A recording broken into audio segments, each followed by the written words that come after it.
ආයිබෝන් කට්ටියට අද අපි කරන් ආපු ෆවුන්ඩේෂන් ඉන්ජිනියරිං කෝස් එකේ එක මොඩියුල් එකක් ඉවර කරලා අලුත් මොඩියුල් එකකට යන අපේ කෝස් එකේ දවස් වලින් ගත්තොත් කෝස් එකේ 4 වෙනි දවස මේක මතක් කරගන්න. එතකොට මං ගිය සතියේ කීවා අපි මොනවද ඊළඟ යුනිට් එකේ ඉද කරන්න කියලා. ඒතර පළවෙනි කරන යුනිට් එක introduction to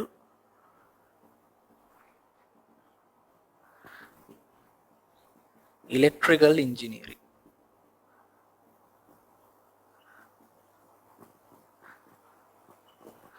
හරි ඔක තමයි අද ඉඳලා තව බොහෝ විට දවස් 3ක් 4ක් උපරිම 5ක් ඇතුළත මම කතා කරන්න හිතාගෙන ඉන්නේ. ඉස්සල්ලාම පාඩම් පටන් ගන්න කලින් ඔයාලට කියන්න ඕනේ මොනවද මේ ඉලෙක්ට්‍රිකල් ඉන්ජිනියරිං සහ කොහෙදද මේක යෙදෙන්නේ කියන පොඩි අදහසක් ඔයාලට දෙන්න. අංගලම කියනවා නම් IEEE කියලා සංවිධානයක් තියෙනවා. දැකලා ඇති. මේ තේරුම Institute of Engineers for Electrical and Electric Engineers. Institute of Engineers Electrical and Electronic ඔය සයිට් එක. මේ ඉන්ස්ටිටියුට් එක ගවර්නින් බොඩි එක හැටියට වැඩ කරන ෆීල්ඩ්ස් තුනක් තියෙනවා. ඉලෙක්ට්‍රිකල් ඉන්ජිනියරින්,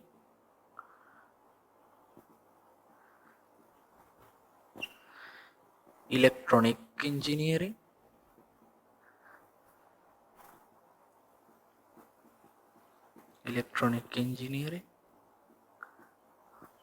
අන්තිමට computer science engineering. එතකොට ඉන්ටර්නෙට් සහ ඒ සම්බන්ධ නිසා මේ මොන ආකාරයේ මොඩියුල් එකක් ඩිපාර්ට්මන්ට් එකක වුණත් ඔයාලා ඉස්සරහට ඉගෙන ගන්නකොට නම් ඉල මල්ලිලා මතක තියාගන්න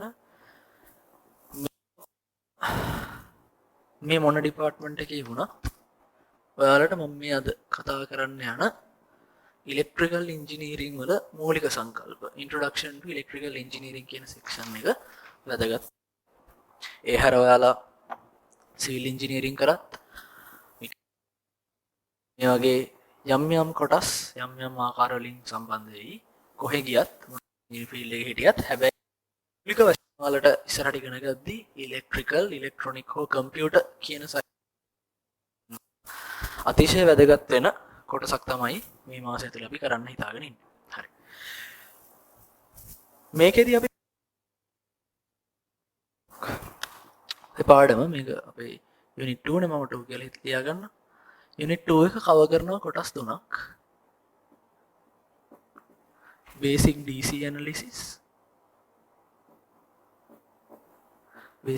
ඇනලිසිස් කතා කරනවා.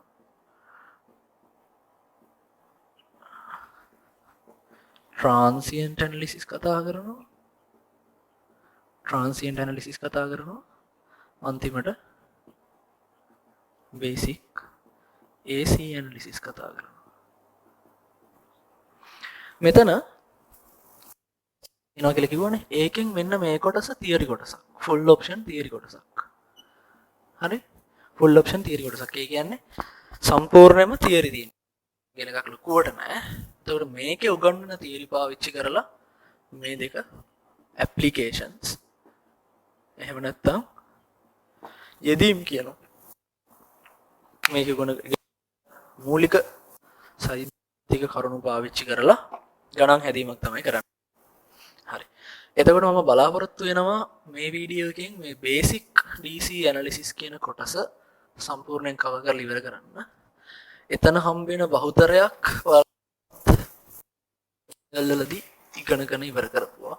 කර්ෂොෆ් නියම, ඕම් නියම, ඊට පස්සේ කැපැසිටර්ස්, ඊට පස්සේ ඉන්ඩක්ටර්ස්, ප්‍රතිරෝධකවල හැසිරීම වගේ මූලිකම සංකල්ප ටිකක් තමයි එතන තියෙන්නේ.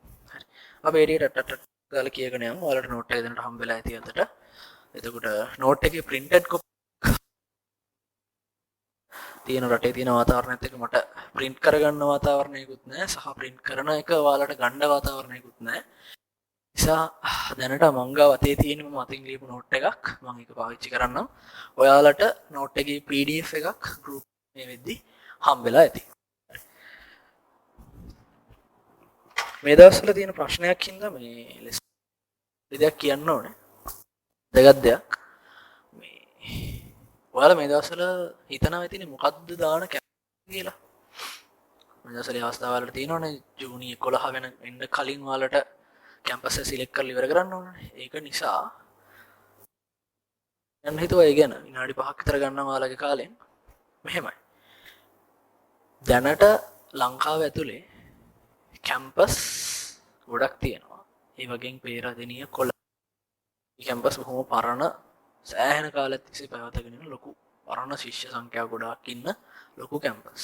ඊට අමතරව අලුතෙන් පටන් ගත්ත ජපුර අලුත්මත් නෑ ජපුර මොරටුව වගේ තව රුහුණ වගේ කැම්පස් තියෙනවා. එතකොට ඔය ඔක්කොගෙම අපේ ඉන්ජිනියරින් ෆැකල්ටිස් තියෙනවානේ. පේරාදෙණිය මොරටුවේ ඊට පස්සේ අනේ ඔය තියෙනවා. එතකොට ඉන්ජිනියරින් ෆැකල්ටි එකකට යනකොට අපිට වැදගත් වෙන කාරණා දෙකක් තියෙනවා. එන්න මම ඔයාලට පළවෙනි දවසකත් කීවා. ඉන්ජිනියර් කෙනෙක්ට කැරියර් පාත්ස් තියෙනවා ආසන්න වශයෙන් තුනක්. එකක් ඉන්ඩස්ට්‍රි එක. මේක ටිකක් මනි ඔරියන්ටඩ් කොහොමද අපි ඉගෙන ගත්ත දෙයින් සල්ලි හොයන්නේ කියන එක තමයි මේකෙදි කතා කරන්නේ. පඩි වැඩි, ලොකු ආදායම් ඉන්ඩස්ට්‍රි එකේ R&D රිසර්ච් ඇන්ඩ් ඩෙවලොප්මන්ට් මේකට යන පිරිස බොහොම අඩුයි. අඩුවෙන් තමයි මේක කරන්න හේතුව සම්පූර්ණ තියරිත් එක්ක ඉස්සරහට අලුත් සංකල්ප විතරන අලුත් සංකල්ප ගොඩනගන ක්‍රමයක් සහ ඇකඩමියා කියන්නේ ඔයාලා ෆස්ට් ක්ලාස් එකක් අරගෙන සෙකන්ඩ් අපර් එකක් අරගෙන PhD එකට ගිහිල්ලා යුනිවර්සිටි එකක ප්‍රොෆෙසර් කෙනෙක් වෙලා ඒ විදිහට ඉස්සරහට යන ගමනක්. ඒතර ඒ විදිහට පාරවල් දෙකක් තියෙනවා. යන්න පුළුවන්. තුනක්. රට ගියත් නම් ගිල මල්ලිලා වලට ඒක යන්න පාරවල් ගොඩක් තියෙනවා. එතකොට දැනට ලංකාව ඇතුලේ හැදිලා තියෙන රටාව තමයි මේ හංගන්න දෙන්නේ නැහැ නේද? මොරටුව උඩින් ඊළඟට පේරා රුහුණ ජපුර යන. සමහර අවස්ථාවල ජපුර උඩ ගිහිල්ලා රුහුණ පහළට යන අවස්ථාවලුත් තියෙනවා. ගිය අවුරුද්දේ ඒකෙම වුණා. ගිය අවුරුද්දේ ජපුර ප්‍රිෆරන්ස් එකක් හැටියට උඩට ආවා. හරි. ඔය වගේ එක හේතු කාරණා තියෙනවා. එතකොට හිතලා බලන්න ඕන දේ එදී ඔයාලා මොකද්ද සිලෙක්ට් කරගන්නේ කියලානේ. මම එතකොට ඒක පටන් ගත්තම දවසෙත් කීවා මොකද්ද වැදගත්ම දේ ඔයාලගේ ආශාව කියලා. ඔයාලට තියෙන ටාගට් එක. මොකද්ද ටාගට් එක කියන්නේ? එතකොට හිතලා බලන්න ඔයාගේ ටාගට් එක මොකද්ද කියන එක හිතලා බලන්න අනිවාර්යෙන් ඉස්සරහට යන්න අවශ්‍ය පාර මොකද්ද කියලා. එතකොට ඒ පාර මේ කැම්පස් හතරෙන් මොකේද තියෙන්නේ? ඒකට යන්න. ඔය පාර මේ හතරේද තියෙන්නේ? ඒකට යන්න කියලා මම කියනවා. මට මොරටුවට රෑන්ක් එකක් තිබ්බත් ජපුරට යන්න නම් අවශ්‍යතාවය තියෙන්නේ එතෙන්ට යන්න. හැබැයි අවශ්‍යතාවය මම කියනවා මෙන්න මේ කරුණු මත පදනම් වෙලා තීරණය කරන්න එපා කියලා. හරිද? ඔයාලා මොන කැම්පස් එකටද ඇප්ලයි කරන්න කියන එක ඔයාලට ඒක ඔයාලගේ හීනේ ඔයාලා ටාගට් කරන දේ මත බලපානවා. සම්පූර්ණයෙන්ම ඒක බලපානවා. ඒ ගන්න තීරණය මම මේ කියන සාධක හින්දා වෙනස් කරන්න. මේ සාධක නිසා ඒ තීරණය ගන්න එපා. එක අඳුරණයි කියන නිසා.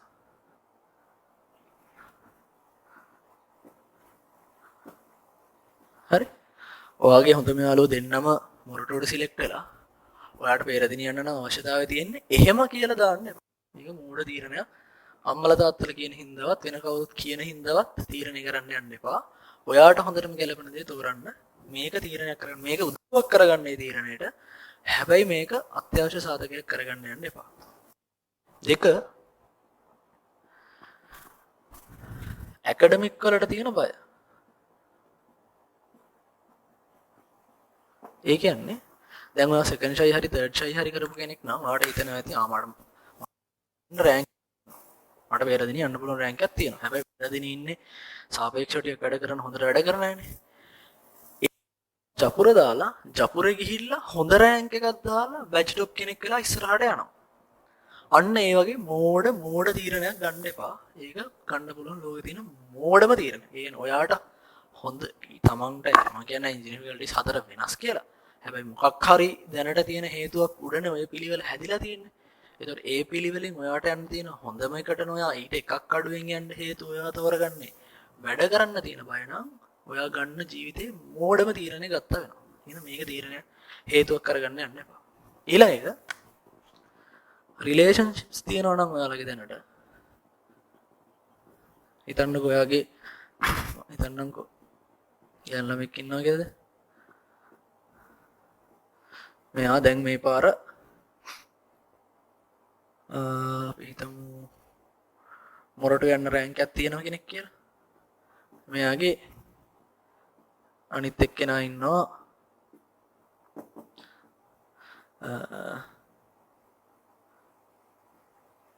අපි හිතමු රුහුණේ කියලා. ඒක නිසා ඔයාට මොරටු යන්න තියෙන chance එක අතහැරලා රුහුණ ඇප්ලයි කරන්න එපා. රුහුණ ඇප්ලයි කරන්න එපා. හේතුව මොකක් හරි ප්‍රශ්නයක් වෙලා ඊළඟට එන අවුරුදු 50 ඇතුළේදී කවදද හරි දවසක මේ රිලේෂන්ෂිප් එක නැති වුණොත් ඔයාට ජීවිතේ ලොකු පාඩුවක් වෙනවා. එහෙම වෙනවම දැකලා තියෙනවා. හරි. එහෙම අනන්ත වෙනවම දැකලා තියෙනවා. එහෙම වෙන්නේ නැහැ කියලා ඔයාලට හිතෙනවා නම් ඒක අනිවාර්යයෙන්ම එහෙම වෙන්නේ නැහැ කියලා හිතනවා නම් මට කෝල් එකක් ගන්න මගේ නම්බර එක ඔයාලා ගාව තියෙනවනේ. මම උදාහරණත් එක්ක ඔප්පු කරලා පෙන්නන්නම්. එහෙම වෙලා තියෙනවා කියලා. හේතුවක් කරගන්නත් එපා. අන්තිම එක හතර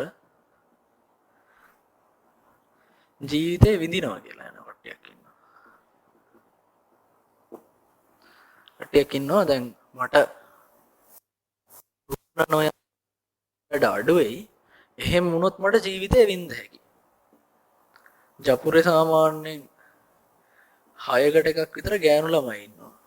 ඒකින්ද මට ගිහිල්ලා ආතල්ලයක් ගන්න පුළුවන් වෙයි. කෙල්ලෙක්ව සෙට් කරගෙන ටික චිල් එකේ ඉඳලා ආතල් එකේ ඉඳලා මේ අවුරුදු 4 ඉවර කරන්න පුළුවන් වෙයි කියලා හිතේ.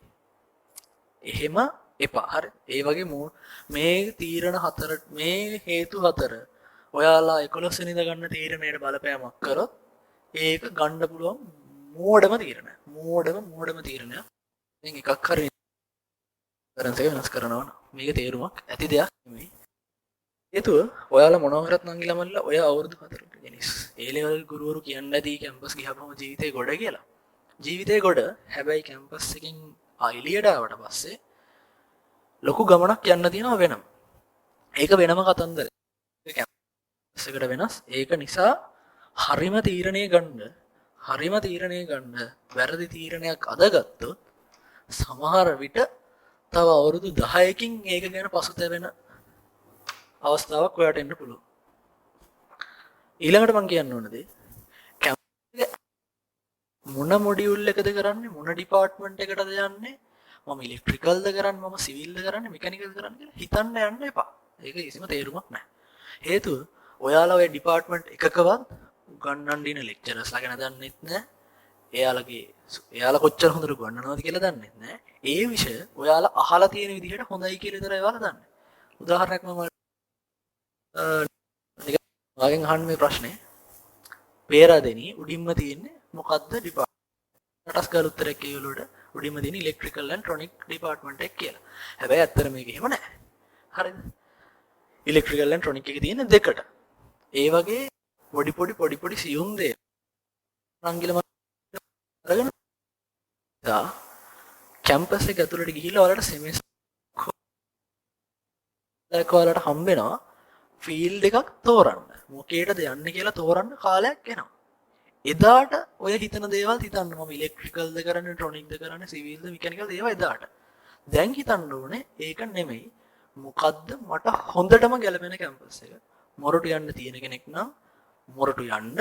හැබැයි එයාට මොරටු නොයා පේරාදෙනී යන්න හේතුවක් තියෙනවා නම් ඒ හේතුව මොරටුවේ පේරවලයි ඉන්නේ කෙට්ට කතා කරලා හරියට අහගන්න මේක ගැලපෙන උදාහරණ හේතුවක්ද කියලා. කෙනෙක් මොකක් හරි හේතුවක් නිසා ජපුර දාන්න හිතාගෙන ඉන්නවා නම් ඒ හේතුව ඒ කැම්පස් දෙකෙන් අයියලා දෙන්නට හරි අක්කලා දෙන්නට හරි කල්ලා තේරුම් අරගෙන දාන්න තීරණයක් ගන්න. තීරණය වැරදුනොත් ජීවිතේටම ප්‍රශ්නයක් වෙන තීරණයක් වෙන්න පුළුවන්. හරි. විනාඩි 5කට වඩා ගත්තද නම් මන්ද හිතන්නේ ගන්න නැති සමහර විට. හරි. බලමු.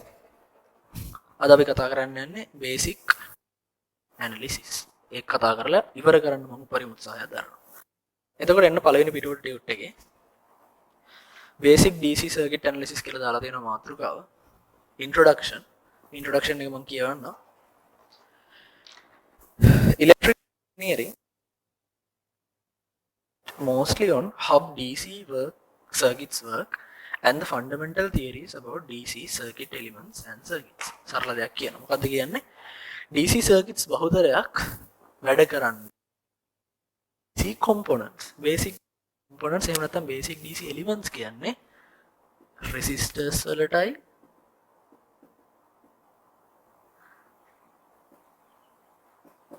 capacitors වලටයි ඉන්ඩක්ටර්ස් වලටයි. මේකෙන් මේ දෙන්න ඔයාලා A level මට්ටමේදී දැනටමත් ඉගෙනගෙන තියෙනවා. මෙයාව මම හිතන්නේ ඉගෙනගෙන නැතුව ඇති. හරි. අතර බේසික් DC ඇනලිසිස් වලදී අපි මූලික වශයෙන් කතා කරන්නේ එකක් වෙනස් හැසිරීම ගැන සහ මේ පාදමක් ෆවුන්ඩේෂන් එකක් වෙනවා ට්‍රාන්සියන්ට් ඇනලිසිස් එකයි AC ඇනලිසිස් එකයි සාකච්ඡා කරන්න. හරි. ඊට පස්සේ කියනවා let's understand the basic components in DC analysis. හරි.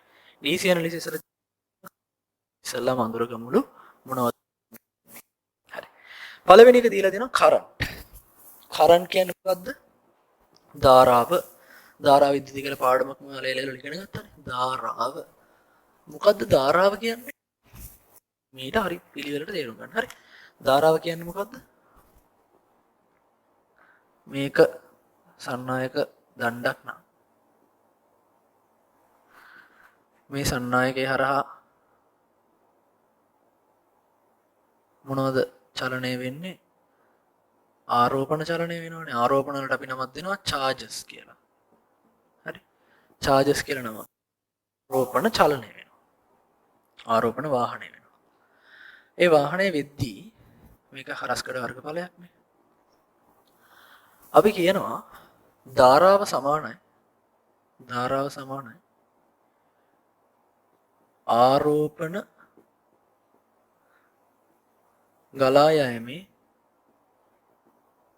ශීඝ්‍රතාවය කියලා. මේකට අපි ඉංග්‍රීසි වලින් කියනවා rate of flow of charges කියලා. rate of flow of charges. මේ ඉලෙක්ට්‍රිකල් වල හොඳට මතක තියාගන්න වැදගත් දේ තමයි ඉංග්‍රීසි තමයි වැදගත් දේ. හොඳට ඔයාලට මොකද බහුතරයක් ඔතන ඉන්න අයට නම් ගිලමල්ලිලා ඉංග්‍රීසි සම්බන්ධයෙන් ප්‍රශ්න ඇති. ඒක නිසා ඉංග්‍රීසි ටික හරියට ඉගෙන ගන්න. මේ වචන මොනවද rate of flow කියන්නේ. ඒ වචන ටික හරියට තේරුම් ගන්න ඒව තමයි වැදගත්. හරි. ඒක තමයි අංක 1. rate of flow.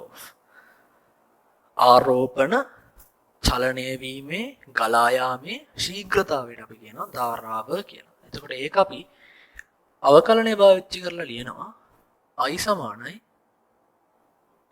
dq යට dt කියලා. ඒක තමයි දීලා තියෙන්නේ. q කියන්නේ මොකද්ද? එතකොට ආරෝපණ ප්‍රමාණය.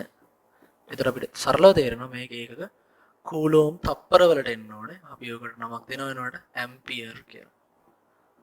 මේවා හොඳට වචන අහගන්න. මොකද මේවා ඔයාලට ලැබ් එක්සෑම්ස් වලදී මේවා අහනවා. හරියට මේවා ලියන්න එහෙම ඉගෙන ගන්න. ඇම්පියර්. හරි. මෙතන ඉස්සරහට අවිල්ලා charge එක. ධාරාවෙන් තව ඉස්සරහට අලුත් දෙයක් ඉගෙන ගන්න ඕනේ. අලුත් දේ තමයි මම කියනවා මෙහෙම සන්නායකයක් තියෙනවා. මේ පැත්තට I කියලා ධාරාවක් යනවා. මං අහනවා මේක හරස්කඩ වර්ගඵලයක් P නම් P හරහා තප්පර 10ක කාලයක් තුළ ගලන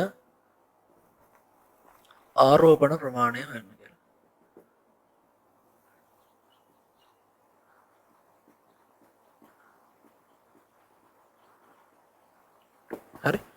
ආරෝපණ ප්‍රමාණය ගණනය කරන්න කියලා කියනවා.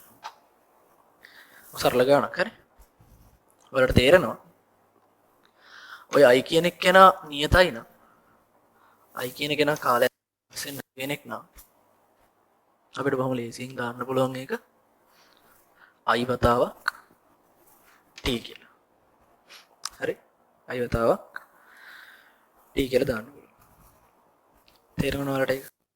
හරි ඒ කියන්නේ අපි හිතමු ධාරාවක් තියෙනවා ඇම්පියර් 10යි. ඇම්පියර් 10යි. මම අහනවා තප්පර 10ක කාලයක් ඇතුලේ සලකන ලබන හරස් කඩක් හරහා ගලන ආරෝපණ ප්‍රමාණය ගණනය කරන්න කියලා කියනවා. හරි? ඒක කොහොමද දෙන්නේ?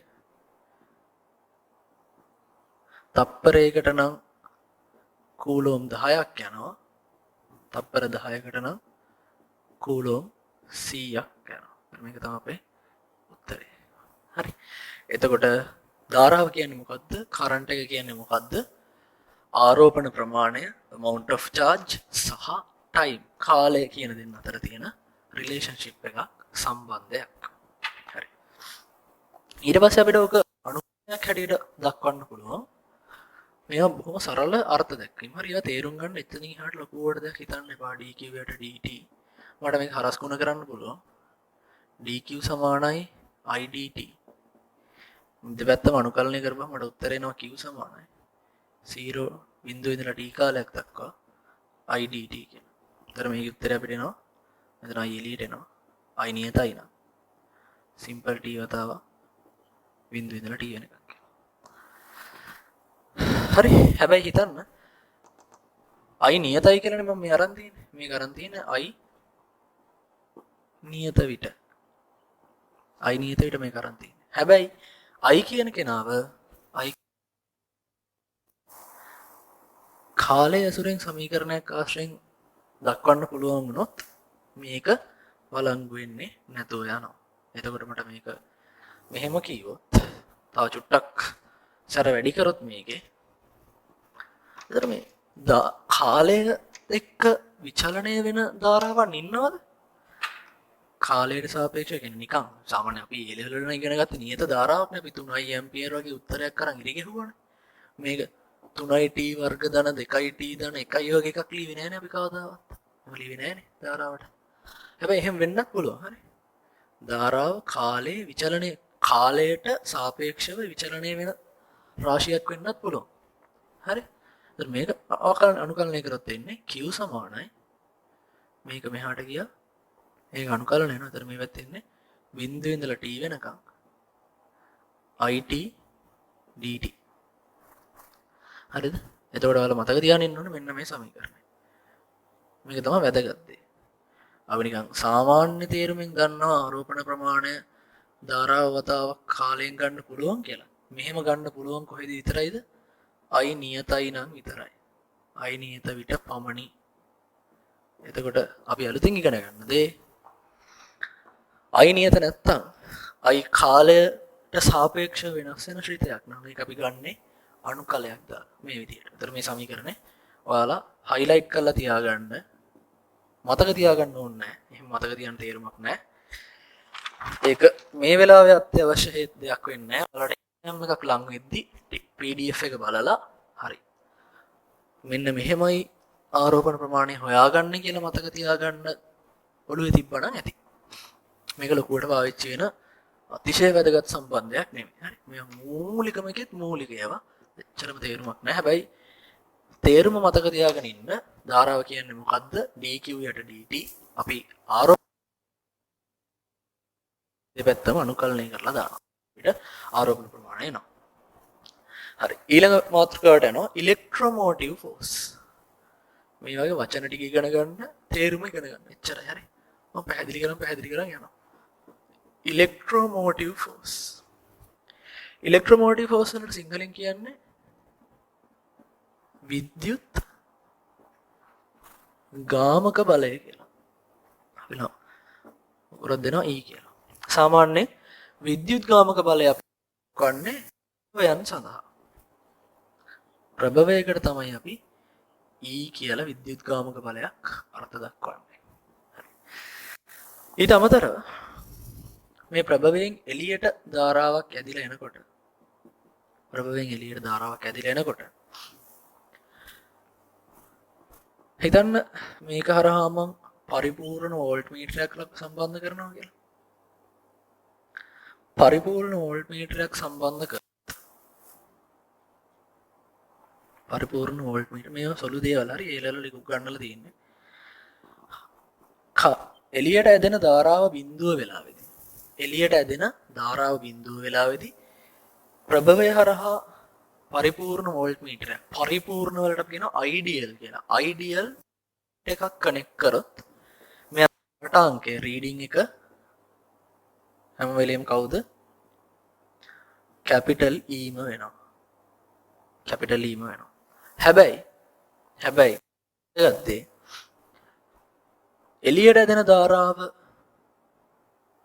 IT නම් බිඳුව නෙමෙයි නම් අපිට එනවා පාඨාංකයේ V reading voltage volt metre එකේ පාඨාංකය V රීඩින් සමානයි කැපිටල් E රින ITR කියලා.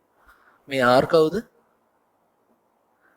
ප්‍රභවයේ සෝස් එකේ ඉන්ටර්නල් රෙසිස්ටන්ස් එක. අභ්‍යන්තර ප්‍රතිරෝධය. මේව මතක ඇති කියලා මම හිතනවා. හරි. ඒ ලෙවලට කියනවා. ප්‍රභවයේ අභ්‍යන්තර ප්‍රතිරෝධය හින්දා ධාරාවක් මේ ප්‍රභවය මගින් ධාරාවක් නිෂ්පාදනය කරනකොට මෙයාගේ දෙකලවර විභවාන්තරය චුට්ටක් අඩු වෙනවා. ඊට පස්සේ අපිට ඕනනම් පුළුවන් ප්‍රභවයෙන් ධාරාවක් ගන්නේ නැතුව ප්‍රභවය ඇතුළට ධාරාවක් දීලා මේ ප්‍රභවය ආරෝපණය කරන්න charge කරන්න පුළුවන්. charge කරනවා නම් මේ ලකුණ ධන වෙනවා. දෙකලවර විභවාන්තරය කැපිටල් E විද්‍යුත්ගාමක බලයට වඩා වැඩි වෙනවා. එතකොට ඔය විද්‍යුත්ගාමක බලයෙන් හින්දා තමයි විද්‍යුත්ගාමක බලයෙන් හින්දා තමයි මේක හරහා මේ පැත්තට ධාරාවක් ගමන් කරන්න හැකියාව ලැබෙන්නේ. විද්‍යුත්ගාමක බලයක් නැති වුණොත් ප්‍රභවයකට ඒ ප්‍රභවයට ධාරාවක් නිෂ්පාදනය කරන්න තියෙන හැකියාව නැති වෙලා යනවා. ඒතර විද්‍යුත්ගාමක බලය අපි ඒ ලෙවල් ඉගෙන ගත්තා. ඒ ලෙවල් වල ඉගෙන ගත්ත අනිත් සංකල්ප ටික ඔක්කොම මතක තියෙන්න ඕනේ. ඒවා වැදගත්. හැබැයි ඒවා කටපාඩම් කරන් ඉන්න තරම් අවශ්‍යතාවයක් නැහැ. නිකන් සරලව මතක තියාගෙන ඉන්න මොනවද විද්‍යුත්ගාමක බලය කියන්නේ සහ ඒකට කියන නම ඉලෙක්ට්‍රික් ෆෝස්. ඒවා කියන්නේ එහෙම ඉගෙන ගන්න. ඉලෙක්ට්‍රෝමෝටිව් ෆෝස්. ඊළඟට පොටෙන්ෂල් ඩිෆරන්ස් කියන්නේ අන්තරය වචනේ. විභව අන්තරයට අපි නමක් දෙනවා පොටෙන්ෂල් ඩිෆරන්ස්. ඊළඟ මාතෘකාව ටට්ටක් ගාලා අපි කතා කරගෙන ඉක්මනට ඉවර කරගන්න පුළුවන් මේ පොටෙන්ෂල් ඩිෆරන්ස්. පොටෙන්ෂල් ඩිෆරන්ස් කියලා කියන්නේ හිතන්න සන්නායක කම්බියක් තියෙනවා. සන්නායක කම්බියක් තියෙනවා. A කියලා තැනක් තියෙනවා සිම්පල්, B කියලා තැනක් තියෙනවා සිම්පල්. මෙන්න මේක උඩ එන මේ මෙතන තියෙන්නේ හරි. මෙතන කූලෝම් එකක ආරෝපණයක් තියෙනවා. කූලෝම් එකක ආරෝපණයක් තියෙනවා. හරි. කූලෝම් එකක ආරෝපණයක් තියෙනවා. මට මේ කූලෝම් එක ධන කූලෝම්යක් කියලා හිතමු. මේක මේ පැත්තට ධාරාව ගලන අවස්ථාවක්. හරි. මේ පැත්තට ධාරාව ගලන අවස්ථාවක්. කූලෝම් එක තල්ලු කරන් යන්න එපා. ධාරාව යනවා කියන්නේ කරගෙන තල්ලු කරගෙන අතෙන්ට යන්න ඕනේ. මෙයාව තල්ලු කරන් මෙතෙන්ට ආවා.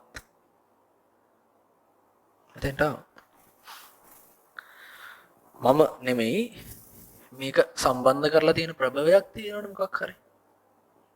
සෝස් එකක් තියෙනවනේ. ඔය සෝස් එකට තියෙන විද්‍යුත් යෙන් ඇති කරනු ලබන තල්ලුව පුෂ් එක තල්ලුව හින්දා තමයි මේ කූලොම් එක යන්නේ මෙතෙන්ට එන්නේ. හරිද?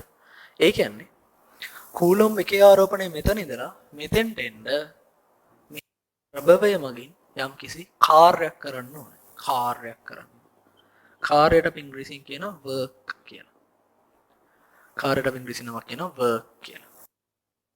භවන්තරයේ අර්ථ දක්වනවා කූලොම් එකක ආරෝපණයක් එක් ස්ථානයක සිට තවත් ස්ථානයකට අරගෙන යන්න ඕනේ කාර්ය අපි නමක් දෙනවා potential difference කියලා. එතකොට ඉංග්‍රීසියෙන් දීලා තියෙනවා the work done required to accomplish the above motion is called the voltage difference. ඊටෙන් කියලා තියෙනවා assume that a charge of 1 coulomb is required to travel from A to B. හරි ඔක මම කැටි කරලා ඉංග්‍රීසි කොහොමද දෙන්න ඕනද? the work done when the work done required to move a charge of 1 coulomb from one place to another is called the potential difference between that points. I වරක් කියන්න. The work done required අවශ්‍ය වෙන කාර්ය to move a charge of 1 coulomb එක coulomb එකක ආරෝපණයක් චලනය කරන්න from one place to another එක තැනක ඉඳලා තව තැනකට is called the potential difference between those two points. හරි එතන මතක තියාගන්න ඕනේ විභවාන්තරය අපි හැම වෙලේම අර්ථ දක්වන්නේ කොහොමද?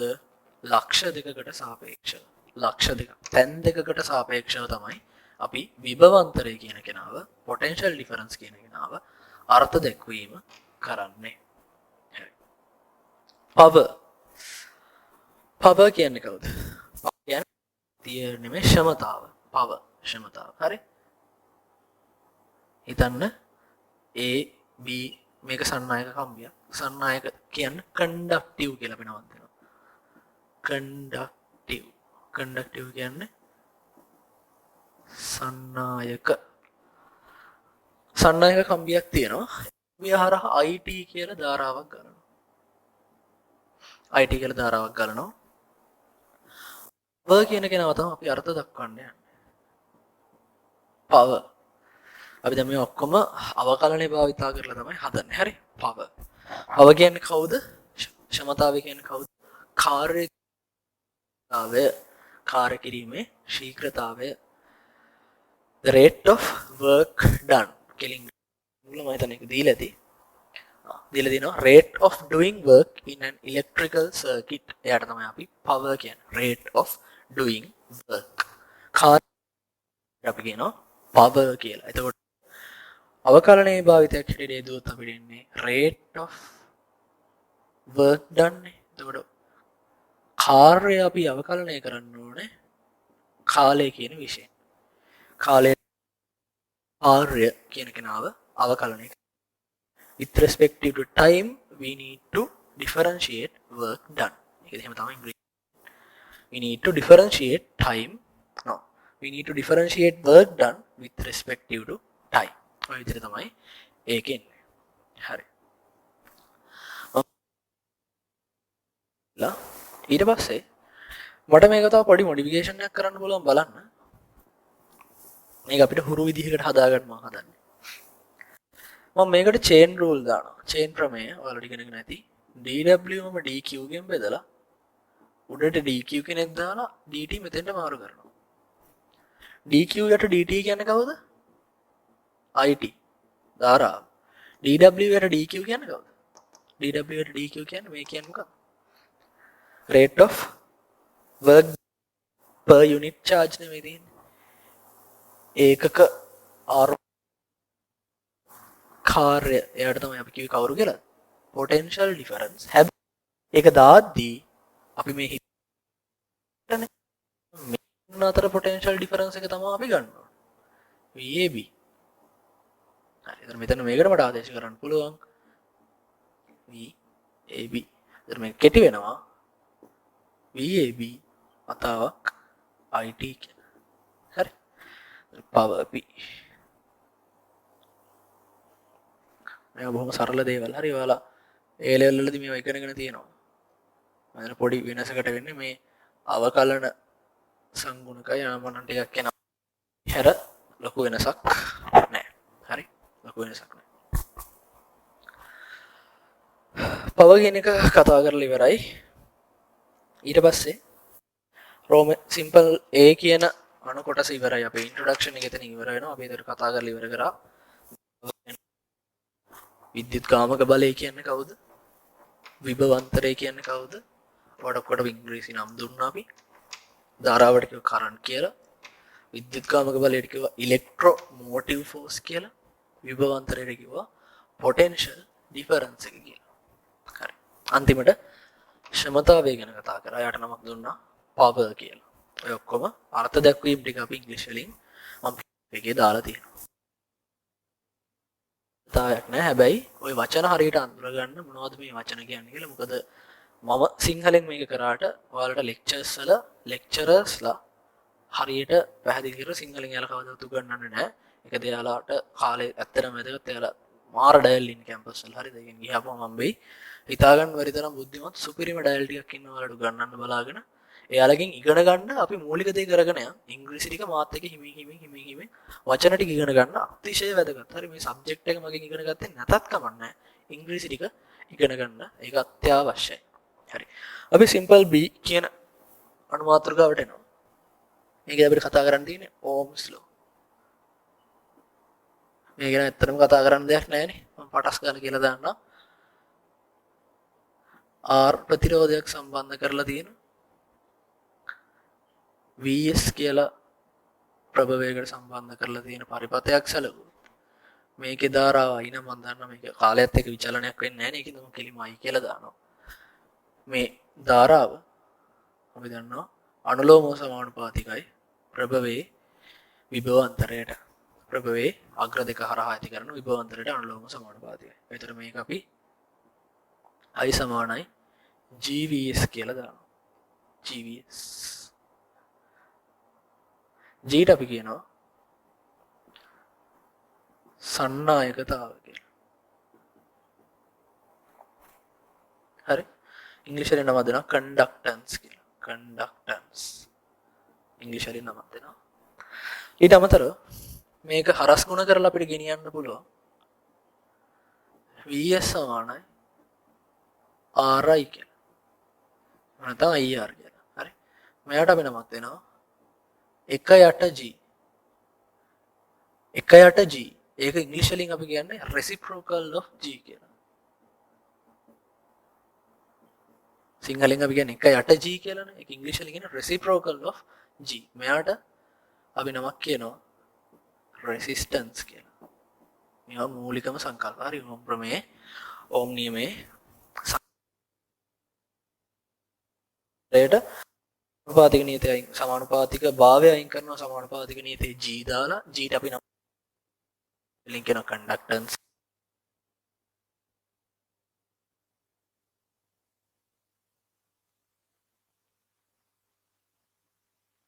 G කියන සම්බන්ධයේ reciprocal එකේ.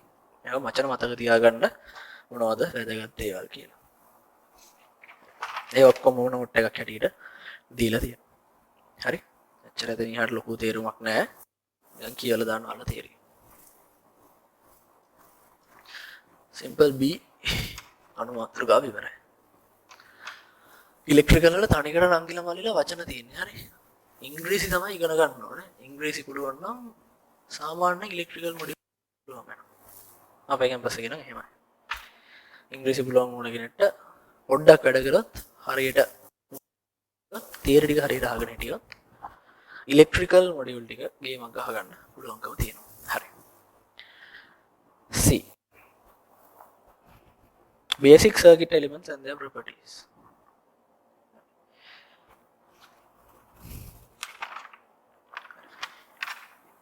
විනාඩි 5ක් දෙන්න ඔය ටික කියන්නේ රෝමිලක් simple C උඩ එතන එකේ තියෙන basic circuit elements and their properties. එතන ඉඳලා ඔක්කොම ඉස්සරහට නිකන් කතන්දරයක් වගේ එකක් තියෙන කියවන යන්න තියෙන්නේ. ඒක සාමාන්‍යයෙන් කියවෙව හැකි ඔයාලට දිගටම කියවගෙන යන්නකො. Kirchhoff නියම කියන simple D කොටස හම්බ වෙනකම් පොඩ්ඩක් කියනවා විනාඩි 5ක් දෙන්න. Kirchhoff law කියලා එකක් හම්බ වෙනවා. එතෙන්ට එනකම් කියවගෙන එන්න. මම විනාඩි 5ක් දෙන්නම්. ටක් ගාලා කියවලා අඳුර ගන්න පුළුවන් ලේසි දේවල් ටිකක්ද තියෙන්නේ කියලා.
හරි මම හිතනවා ඔයාලා කියව ගන්න නැති කියලා.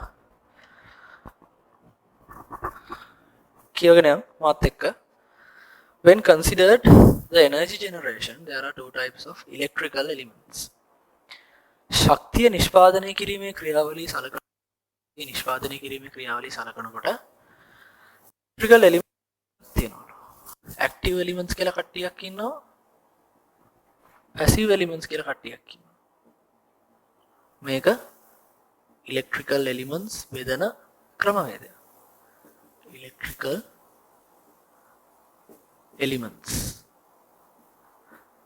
බෙදන්න ක්‍රමවේදයක්. ඕක තව එක විදි තියෙනවා. හරි ඒ කියන්නේ ධාරාව ගලන දිශාව අනුව බෙදන විදි තියෙනවා. ඊට පස්සේ ඩිජිටල් කියන කතන්දරත් එක්ක බෙදෙන විදි තියෙනවා. ඊට පස්සේ යාගේ තියෙන ඇතුලේ තියෙන ස්ට්‍රක්චර් එකත් එක්ක බෙදෙන හැටි තියෙනවා.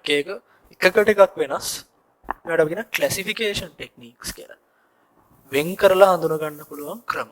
ඒතර ඇක්ටිව් එලිමන්ට්ස් තියෙනවා, පැසිව් එලිමන්ට්ස් තියෙනවා. ඊට පස්සේ නෝට් එකේ දීලා තියෙනවා වලට පේනවා ඇති. ඇක්ටිව් එලිමන්ට්ස් කියන්නේ elements capable of generating electrical energy.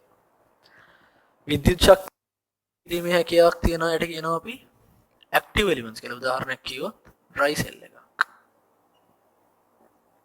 Dynamo එකක් වගේ ඒවා අපිට ගන්න පුළුවන්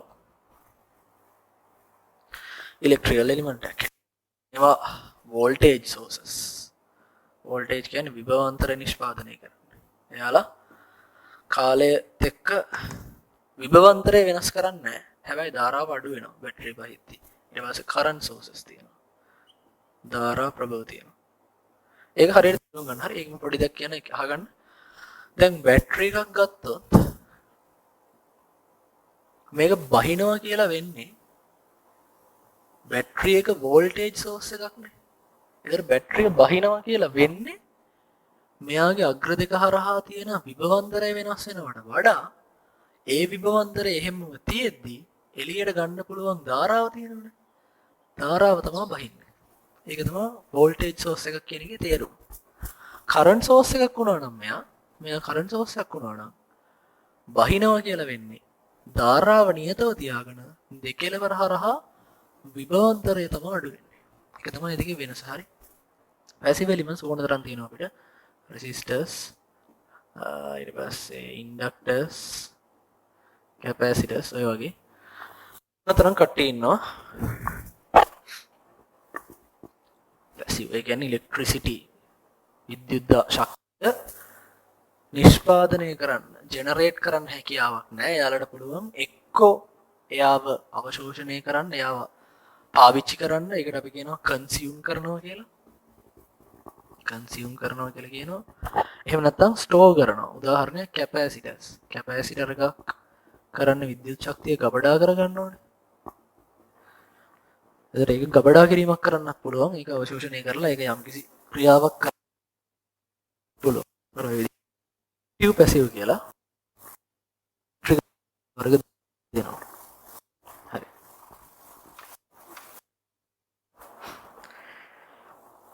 නෝට් එකක් දාලා තියෙනවා ideal active elements. ideal active elements. මෙහෙම.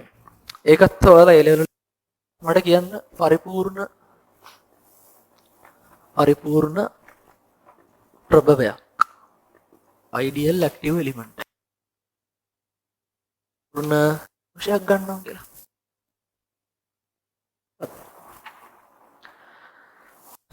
මම ගන්නවා voltage source එකක්. voltage source එක. මේක විද්‍යුත් ගාමක බලය E. මම කලිනුත් කීවා. මෙයා ධාරාවක් එළියට නොදෙන මොහොතක දෙකලවර හරහා පරිපූර්ණ වෝල්ට් මීටරයක් ideal වෝල්ට් මීටර් එකක් කනෙක්ට් කරලා චෙක් කරොත් මෙයාගේ පාඨාංකය කැපිටල් E වෙනවා. හැබැයි මෙයා රියල් කෙනෙක් නම් තාත්වික නම් අපි දන්නෝනේ ඒලල් ඉගෙන ගත්තානේ. ideal පරිපූර්ණ කියන කට්ටිය ඇත්තටම ලෝකේ නෑ. අපි පරිපූර්ණ අයට සම්බන්ධතාව ඔප්පු කරලා ඒක පාවිච්චි කරලා ඇත්ත එක ගොඩනගනවා කියලා අපි කරන්නේ. ඒක රියල් එකක් නම් ධාරාව නිෂ්පාදනය නොකරන වෙලාවෙදී දෙකලවර විභවාන්තරය E වෙලා ධාරාව නිෂ්පාදනය කරන වෙලාවෙදී විභවාන්තරය ඊට වඩා අඩු වෙනවා. විද්‍යුත් කාමක බලයකට වඩා V වෝල්ටේජ් යන දෙන්නේ. වෝල්ටේජ් එක අඩු වෙනවා. හැබැයි මෙයා පරිපූර්ණයි නම් පරිපූර්ණ වල වචන ඉගෙන ගන්න අයිඩියල්. පරිපූර්ණයි නම් ධාරාව නිෂ්පාදනය කරා කියලා මේක හරහා විභවාන්තර වෙනසක් දෙකලවර විභවාන්තරයේ වෙනසක් ඇති වෙන්නේ නැහැ. හරි. ඒක තේරුම් ගන්න අතරම දෙයක් නැහැ. ඔයාලා දැනටමත් දන්නවා. පරිපූර්ණ ප්‍රභවයේ අයිඩියල් සෝස් එකේ අපතිරෝධය තියෙනවා. ඒකට හේතුව මොකක්ද ඔයාලා අහුවොත් ideal source එකක internal නැතිවීම. There is no internal resistance in an ideal source, ideal voltage or ideal current source. Ideal current ගත්තත් එයාලගේ ඇතුලේ අභ්‍යන්තර ප්‍රතිරෝධයක් නැති වෙනවා. හරි. ඉස්සරහට කියවන් යම් further elements can be divided into different categories according to the direction of current flow through it and also by the voltage current characteristics as well. හරි ඊට පස්සේ කියනවා මේ කිරීමේ විද්‍යුත් ශක්තිය නිෂ්පාදනය කිරීමේ ක්‍රියාවලිය මත තමයි ඔය කට්ටිය දෙකට බෙදුවේ ඇක්ටිව් පැසිව් කියලා. ඒ විදිහටම ධාරාව ගැලීමේ දිශාව එක්ක ගන්නත් පුළුවන්ලු. ඊට පස්සේ වලට IV characteristics කියලා මම හිතනවා මට සිංහල වචන හරියට මතක නැහැ. IV මෙහෙම ලොකු ග්‍රාෆ් එකේ මැදගෙන කතන්දරයක් කරේ ට්‍රාන්සිස්ටර් වලට. අන්න ඒක පාවිච්චි කරලත් කොටස් වලට බෙදීමේ හැකියාව අපිට තියෙනවා. ඒ වෙච්චර වැදගත් නැහැ. හරි මේවා ඉතිහාසය වගේ දේවල් නියම තේරුමක් නැහැ. නිකන් කියහන් යන්න තියෙනවා. ඊට පස්සේ වැදගත් තැනකට එනවා. අපිට හම් වෙන කට්ටිය ගැන පොඩි ඇනලිසිස් එකක් කරගෙන යන්නේ. ඉස්සලාම රෙසිස්ටර් එක ගැන තමයි තියෙන්නේ. රෙසිස්ටර් එක ගැන නම් මට කියන්න මොකුත් නැහැ. ඒ ඔක්කොම ඔයාලා දන්නවා. ඒක මම කියන්නේ නැතුව ඉස්සරහට යනවා. චූටි දෙයක් කියන්න පුළුවන්. මේ කියන්නම්කෝ. මම මුලට කියන්නේ නැහැ. ඔයාලා දන්නවනේ. රෙසිස්ටර් එකක් කරා කරන්ට් එකක් යනවා නම් IT කියලා. මෙයා R නම්. මේ රෙසිස්ටර් එක කාලයත් එක්ක හීට් වෙනවනේ, රත් වෙනවනේ. රත් වෙද්දි මොකද වෙන්නේ? මෙහෙන් එන විද්‍යුත් ශක්තිය තාප ශක්තිය වෙලා හානි වෙනවා. තාප ශක්තිය වෙලා හානි වෙනවා. ඒ හානි වෙන ක්ෂමතාවය P නම් P loss හානියක් තියෙන. හරි ඒකයි loss කියන්නේ. power loss. ඒක අපිට ලියන්න පුළුවන්. R IT වල වර්ගයෙන්. RIT වර්ග power loss එක. හරි. ඉතින් මේ මොකක්ද මේ? එක තප්පරයක් ඇතුලේ හානි වෙනට අපි කියනවා වේස්ට් වෙනවා කියලා. හානි වෙන ශක්තිය. ඉතින් මේක ඉංග්‍රීසි වලින් අපි කියනවා energy waste per second. ඒකක කාලයක් තුල ශක්ති හානියනේ. ඉංග්‍රීසි වලින් කියනවා energy waste per unit time. එහෙම නැත්නම් per second කියලා. හරි. ඔක A level කාලේ අහුවනම් අපේ ක්ෂමතාවේ දීලා මෙන්න මෙච්චර කාලයකදී T කාලයකදී හානි වෙච්ච ශක්තිය ගණනය කරන්න කියලා අපි එක්ක මොකද කරන්නේ? E සමානයි P වතාවක් T කියලානේ ගන්න. P වතාවක් T කියලා ගන්න. හේතුව මොකද්ද? P කියන්නේ ඒකක කාලයකදී හානි වෙච්ච T කියන්නේ කාලය ගුණ කරපුවාම හානි වෙච්ච ශක්තිය එනවා. මේක සාධාරණයි නම් කියලා මල්ලිලා P කියන්නේ නියතයක් නා. P කියන්නේ නියතයක් සාධාරණයි. හැබැයි මම මේ ධාරාවට දාලා තියෙනවනේ T එකක්. ඒ T එකක් දාලා තියන්නේ ඇයි? කාලය සමග මේ ධාරාව වෙනස් වෙන්න පුළුවන් කියන හැකියාව ගන්න. එතකොට වෙනවා කියන එක ගත්තොත් අපි මෙතෙන්ට මේක මේ පැත්ත T වලින් ස්වායක්ත නැහැනේ. T මත වෙනස් වෙනවනේ. ඒක නිසා Pත් අපිට එන්නේ P loss එක එන්නේ T ගේ ෆන්ක්ෂන් එකක් හැටියට. T ගේ ෆන්ක්ෂන් එකක් හැටියට තමයි අපිට එන්නේ. ඒතර T ට සාපේක්ෂව power loss එක වෙනස් වෙනවා. එහෙම වෙනස් වෙනවා නම් මේ P කාලයත් එක්ක වෙනස් වෙනවා. P කාලයත් එක්ක වෙනස් වෙනවා නම් P නියතයක් නෙමෙයි. සම්බන්ධේ පාවිච්චි කරන්න බෑ. හරි? හැම වෙලෙම අපිට මේ සම්බන්ධේ පාවිච්චි කරන්න බෑ. දැන් අපි බලන්න ඕනේ කොහොමද වඩපත් කරගන්නේ. මේක අපිට සම්බන්ධයක් බවට පත් කරගන්න පුළුවන්. මකල මට කියන්න පවර් කියන්නේ කවුද? ඒකක කාලයක් තුලදී ශක්තිය. එහෙනම් මට පවර් ලියන්න පුළුවන්. dw බෙදීම dt කියලා. එනවා rit වර්ග කියලා. w වෙනකොට මට w කියලා මම දැන් work done කාර්යය කියන්නේ මම ශක්තිය කරගන්න ඕක e කරන්න හරස් ගුණ කරලා අණුකල දානවා. ඒතර මේ වැඩි තුර වෙන්නේ e විතරයි. මේ පැත්තට අණුකලයක් වැටෙනවා. අපි ගන්න කාලපරාසය t එකේ ඉඳලා t දෙකට එහෙම නැත්නම් ඔයාලට එහෙම නැත්නම් බිඳුවේ ඉඳලා t දක්වා කියලා ගන්නත් පුළුවන්. ඔයාලට ලේසි විදිහක් හරි ගානට එන විදිහ r it වර්ග dt. ඔය සම්බන්ධය දාලා අපිට කාලයත් එක්ක විචලනය වෙන කාලයත් එක්ක ධාරාවක් ශක්තිය ගණනය කරන්න අපිට අවස්ථාව ලැබෙනවා. හැබැයි අපිට ධාරාව නියතයි කියලා ලැබුණා. එතකොට අනුකලනය කර කර මේ උත්තරයට යන්න පුළුවන්කම අපිට තියෙනවා. හරි අපි පටන් ගමු. මට පොඩි ප්‍රශ්නයක් වුණා මේ මයික් එකේ බැටරි එක බහලා මම දැන් දැක්කේ විනාඩියක් දෙකක් විතර මම වැඩිපුර ගිහින් තිබ්බා. හරි මම කේකී හිටියේ ඉන්ඩක්ටර් එක ගැන මම පැහැදිලි කරලා ඉවර කරා. කමක් නෑ මම ටිකක් පහු කරන්න.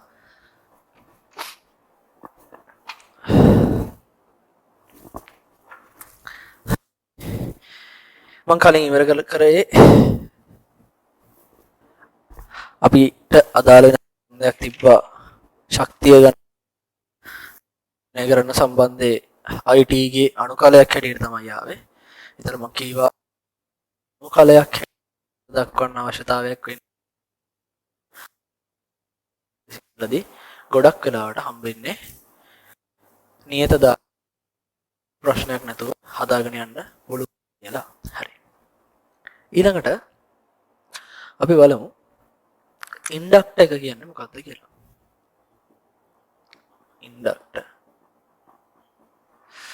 ඉන්ඩක්ටර් එක කියන්නේ මේ වගේ එකක්. ඔයාලට හම්බුණා සාමාන්‍යයෙන් පරිනාලිකාවක් වගේ ව්‍යුහයක් තියෙන කෙනෙක්. එතන මෙයා හරහා ධාරාවක් ගලනවා IT කියන. IT කියලා ධාරාවක් ගලනවා. ඒතරයි මම හැම වෙලෙම මේ DC ධාරාව කාලේශිතයක් හැටියට දාන්නේ. හේතුව අපිට ඉස්සරහට දිගටම හම්බෙන්නේ ඕල්ටර්නේටිව් කරන්ට්ස්.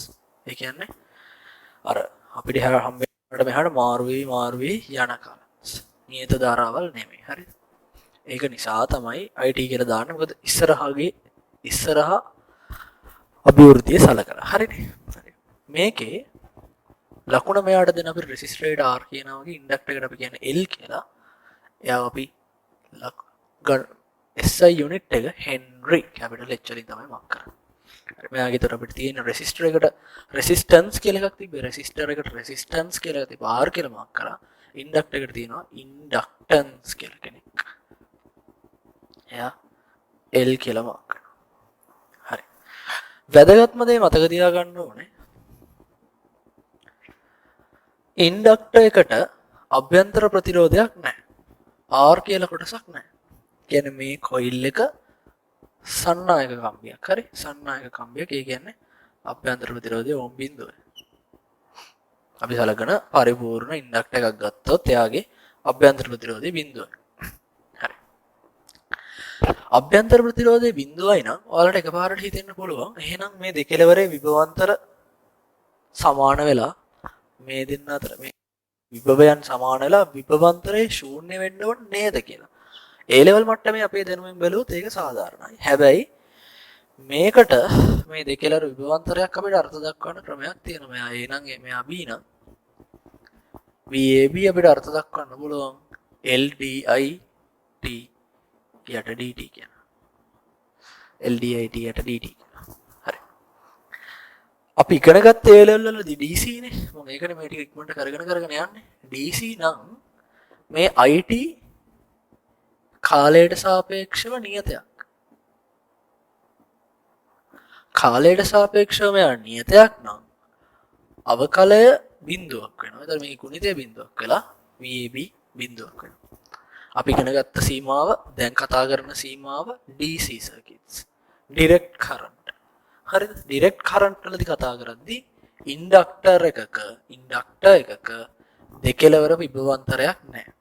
හැබැයි මේකේ එන කරන්ට් එක මේක හරහා ගලන කරන්ට් එක කාලය සමග වෙනස් වෙනවා නම් ඒ වෙනස් වෙන්නේ කොයි වෙලේද? ඒ හැම වෙලාවෙදිම ඉන්ඩක්ටර් එකේ කෙලවරවල් දෙක හරහා විභවාන්තරයක් තියෙනවා. DC සර්කිට්ස් වලත් ඇත්තටම කිව්වොත් තියෙනවා මේක. හරිද? ඒක අපි ඉස්සරහට කතා කරමු. තව චුට්ටකින් ඒක කතා කරන්න අපේ දෙවෙනි transient analysis ඒකදී ගැන තමයි කතා කරන්නේ. එතනදී අපි එතකොට v සමාන LDIට dt කියලා සමීකරණයක් අර්ථ දක්ව ගත්තා. මේක අලුත් කෙනෙක් ඔයාලා දැකලා නැහැ මීට කලින්. ඊට පස්සේ යට L කියන පද හඳුන්වලා තියෙනවා. ඔය ඇත්තට දේවල් නෙමෙයි. ඔයාලා නිකන් තියනවා කියලා මතක තියාගන්න අවශ්‍යතාවයක් වෙන්නේ නැහැ. ඔයාලට හරි මොකට හරි ලං වුණාම ඔය චුට්ටක් මතක් කරගෙන යන්න. අර දැනට අවශ්‍යතාවයක් ඉන්නේ නැහැ. ඊට යටින් හරි චුට්ටක් සම්බන්ධයේ v සමාන LDIට dt නේ.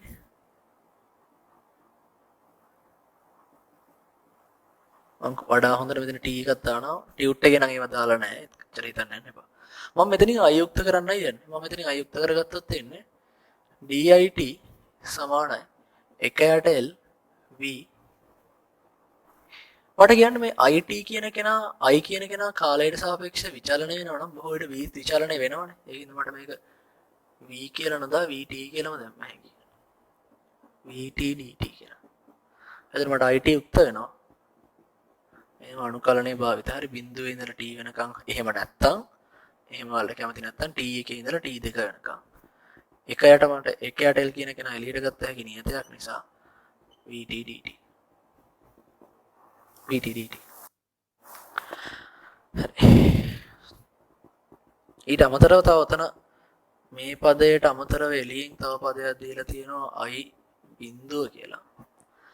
ඒක වලට පස්සේ හම්බෙයි. හරි. ඒකත් transient analysis. ඒ කියන්නේ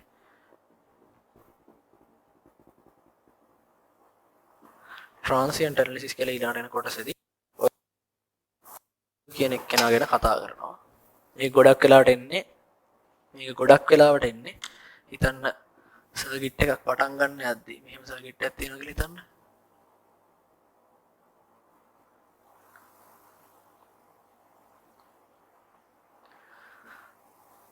මේ ඔක්කොම normal තත්ත්වවල නම් තියෙන්නේ මේ ස්විච් එක දාපු ගමන් මේ සර්කිට් එකේ කරන්ට් එකක් යන්නේ නැහැ. කරන්ට් එකක් යන්නේ නැහැ. තේරෙනවනේ සරල මේ මොකක්වත් කිසිම විදිහින් ධාරාවක් නිපදවන්නේ නැහැනේ. ඒතර I බිඳුවයි.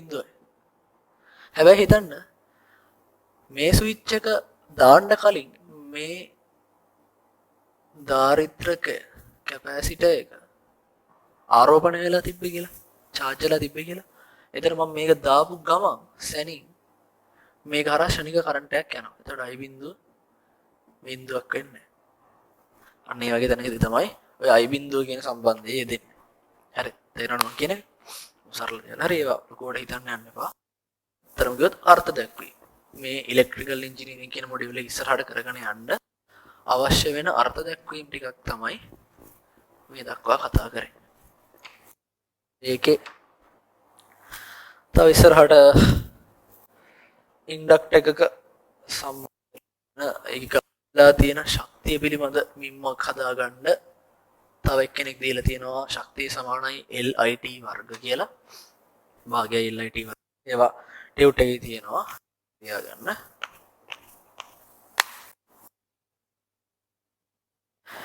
Inductor in the ideal state doesn't dissipate any energy at හරි. ඒ කියන්නේ පරිපූර්ණ ඉන්ඩක්ටර් එකක් සැලකුවොත් එයාගේ අභ්‍යන්තර ප්‍රතිරෝධයක් නැතිකම නිසා එයා හරහා ශක්තිය හානි වීමක් වෙන්නේ නැතුව යනවා. එයාගේ තියෙන අභ්‍යන්තර ප්‍රතිරෝධයක්. ඊළඟට අපිට හම්බෙන අඳුරන කෙනෙක් කැපැසිටර් එක.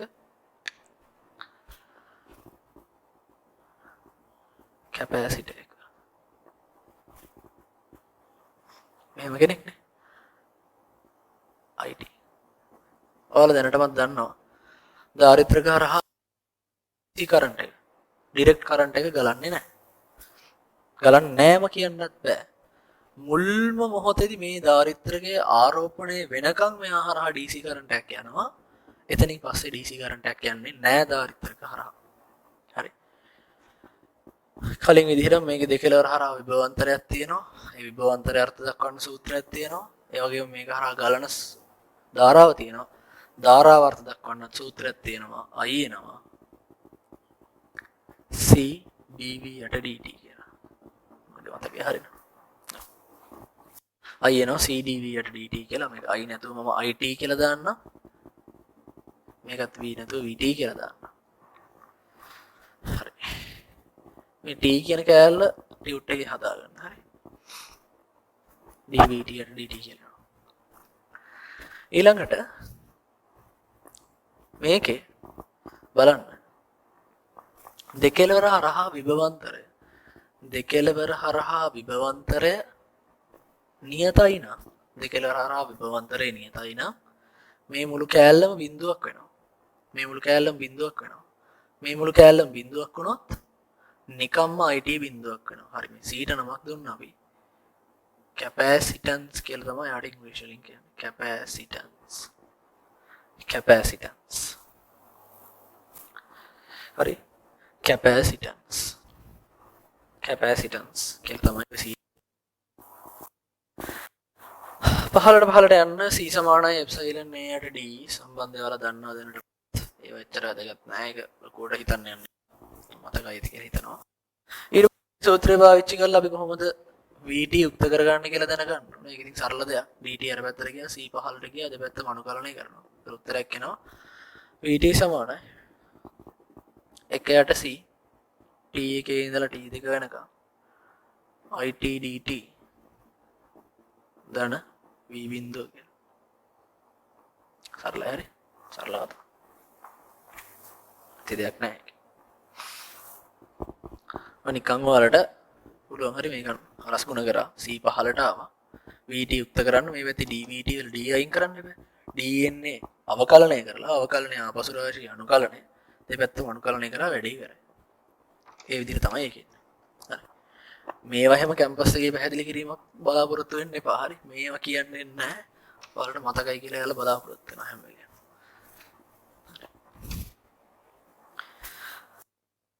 ත්‍රගයක ගබඩාලා තියෙන energy stored equals half CV squared කියලා ඒක ඔයාලා දන්න සාමාන්‍ය දේම තමයි. ඉතින් එහාට ලොකු වෙනසක් ඇත්තටම නැහැ. හරි. එච්චරයි. ඒකේ ලොකු දෙයක් හම්බුන්නේ නැහැ. ඔයාලා දැනටමත් දන්න දේවල් ටිකක් හම්බුනේ. ඊට අමතරව ධාරිත්‍රක සඳහා capacitors and inductors දෙන්නට දෙකලවර හරහා විභවාන්තර වලට එතකොට ඒ ටික මතක තියෙන්න ඕනේ. ඉන්ඩක්ටර් එකක් සඳහා නම් VT සමානයි LDIT යට DT කියලා. මේ විභවාන්තරයට අර්ථ දක්වයි කැපැසිටර් එකට අර්ථ දක්වයි ධාරාවට IT සමානයි CdVT යට DT කියලා. ඔය දෙන්න කටපාඩමෙන් මතක තියෙන්න ඕනේ. කටපාඩමෙන් මතක තියෙන්න අවශ්‍ය කරනවා. හරි. ඇත්තටම මේ කැපැසිටර් එකට ඒ සූත්‍රයටත් වඩා මේකම මතක තියාගන්න පුළුවන් නම් 1ට C බිඳුව ඉඳලා T වෙනකම් IT dt මේ සූත්‍ර දෙක අතිශය වැදගත් වෙනවා. එහෙනම් අපිට මෙතන ඉස්සරහට transient analysis, alternating current analysis ඔය දෙකේදීම සහ DC analysis කියන කොහෙ ගියත් ධාරිත්‍රක ප්‍රතිරෝධක සහ ඉන්ඩක්ටර්ස් කියන ඔය තුන විතරයි හම්බෙන්නේ. මූලිකව දීදී මොනවද හම්බෙන්නේ? resistors, capacitors. So if we can remember the voltage and current ratios relationships, then we can do any sum as we are required. Hari.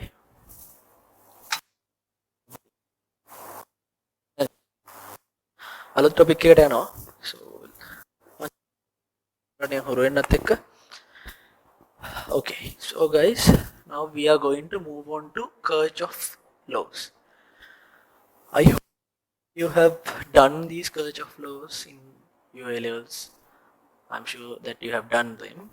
Here them just like what are the Kirchhoff laws, and there are two laws, the Kirchhoff current KCL, then the Kirchhoff voltage law KVL.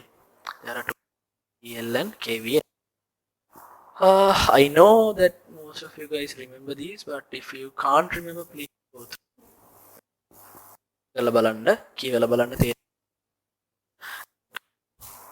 When we law, it means when there is a node, if there is a node and there are several pathways emerging to that point, that node, then if this is I1, this is I2, this is I3, and this is I4, then their sum should be 0.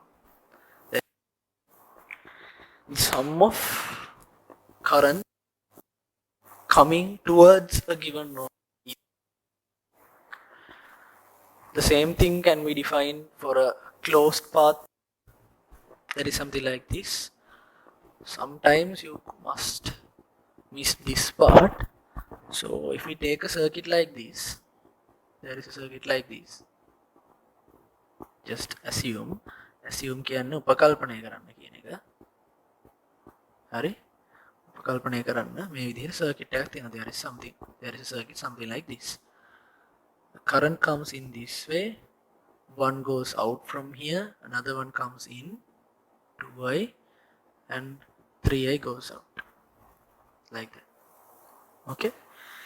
So if we take a closed boundary like this, වැහුණු අවකාශයක් ගත්තොත්, take a closed boundary විනාඩියක් දෙන්න.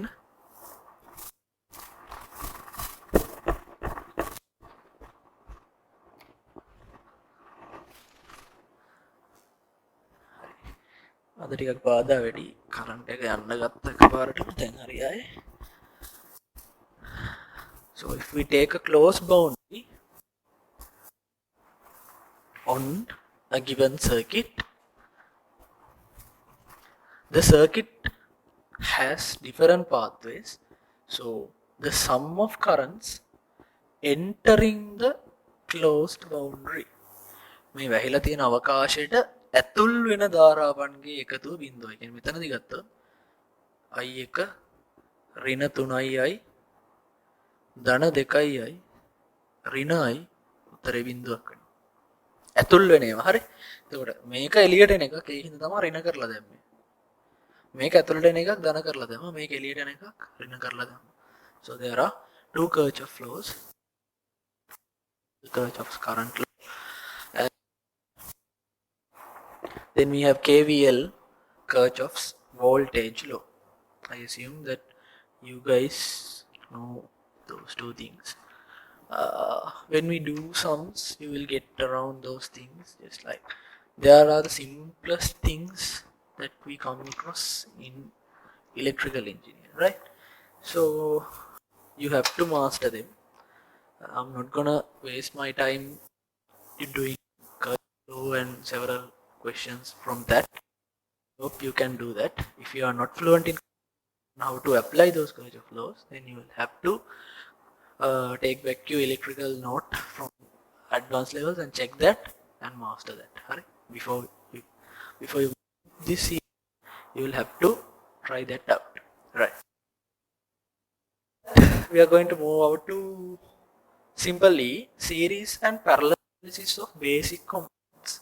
Series and parallel analysis of basic components. Right. Now we have to know, this is the most important part in this section. That means we are in the basic DC analysis part. There, the most important thing, වැදගත්ම දේ අපි ඉගෙන ගන්න ඕනේ මේක. මේවා දැනටමත් ඔයාලා දන්නවා. Most of you guys know these things.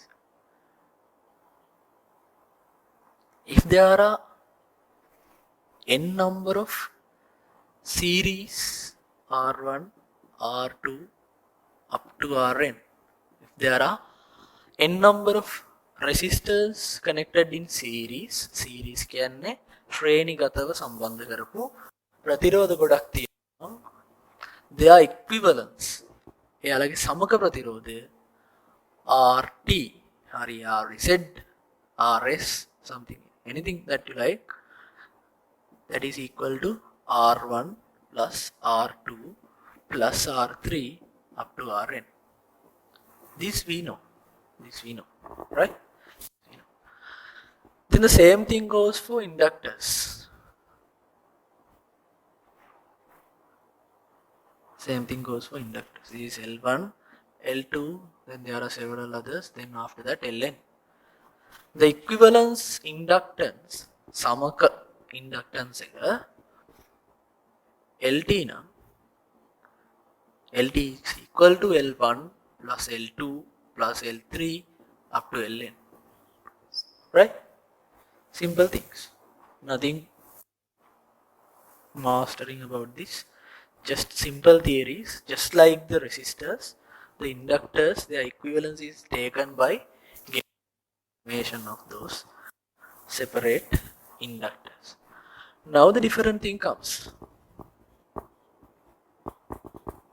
Capacitors, right? This is C1, C2, then up to Cn. This also you know from your A-levels. The resultant capacitance 1 over C T equals 1 over C1 plus 1 over C2 up to 1 over Cn. These things you know.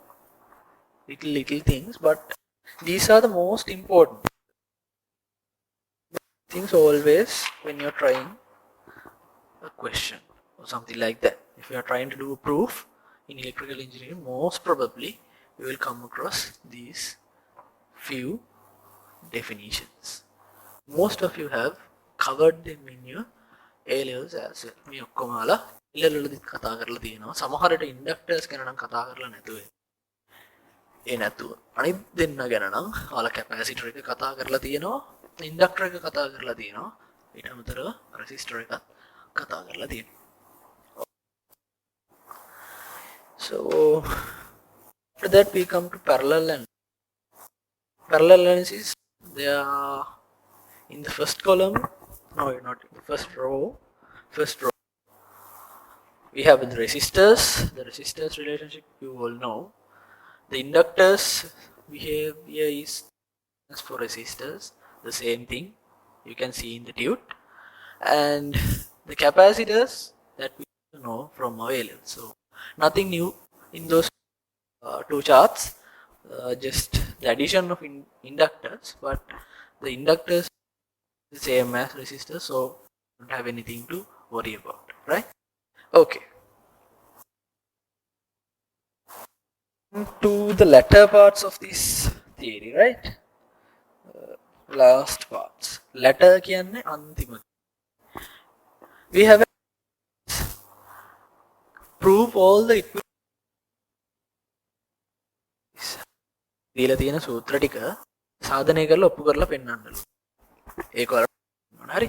ඕෙන් හයක් තිබ්බනේ. හයෙන් හතරක් අපි දැනටමත් A level වලදී කරලා ඉවරයි. දෙකක් හයෙන් දෙකක් අපි මම එකක් ඔප්පු කරලා පෙන්නන්න. අපි ඔප්පු කරමු. ඔයාලට මම දෙකක් ඔප්පු කරලා දීලා තියෙනවා. ඉන්ඩක්ටර්ස් ඉන් සීරීස් කියන එක දීලා තියෙනවා. ඒක මම ඔප්පු කරන්න. අපි ගමු. Simple things, right? Nothing to worry about. Just trust your instincts. ඔයාලට දැනෙන හිතට දැනෙන දේ විශ්වාස කරලා ඒකත් එක්ක කරන්න. ඉතින් එහාට ලොකුවට අවශ්‍යතාවයක් නැහැ. හරි? මේ විදිහට එකක් තිබ්බොත් මේක IT කියලා කරන්ට් එකක් යනවා නම්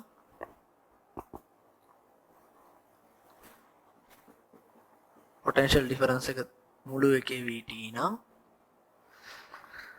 මෙයා L1 නම් මෙයා L2 නම් මෙයා L3 නම් මේකට සමක සර්කිට් එක අපිට එන්න හැකි තනි ඉන්ඩක්ටර් එකක් දාලා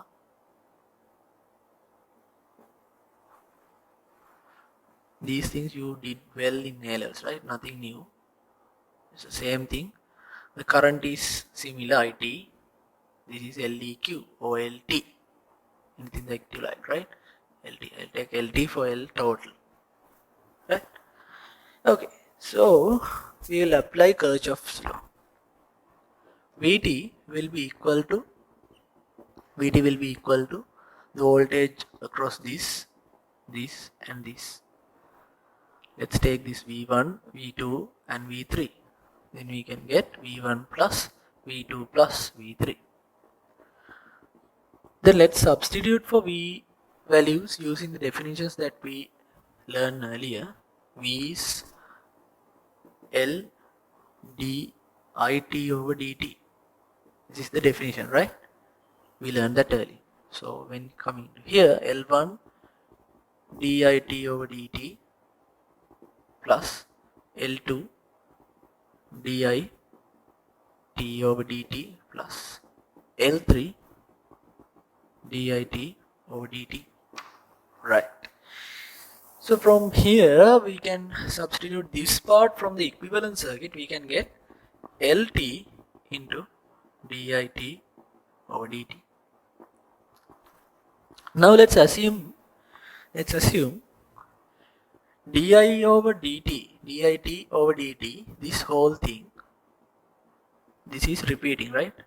This is also here, here, here, and for all the terms we have that part. But in maths we can't just cancel these things off because they can be equal to 0. If they are equal to 0, we can't cut off. That means if the current is steady, current එක වෙනස් වෙන්නේ නැත්නම්, if the current is a constant, current එක නියතයක් නම් මේක අපිට කපලා දාන්න බෑ. හරි? කපලා දාන්න බෑ. So then I assume these things I value is not constant, it is changing, then we can cancel it off like this. So we will result in LT equals L1 plus L2 plus L3 when IT is not constant. Right. Simply we can't use this equation if the current is not changing. If the current is steady, we can't even use this because this part gets zeroed. Right? Okay. We have proved inductors in series part. Now we are left with capacitor in parallel. So give you like 10 minutes. That's too much now. So I'll give you 5 minutes. 5 minutes I'll give you. Take a paper. Don't look at the solution in the tube. Try to give it a chance and try it.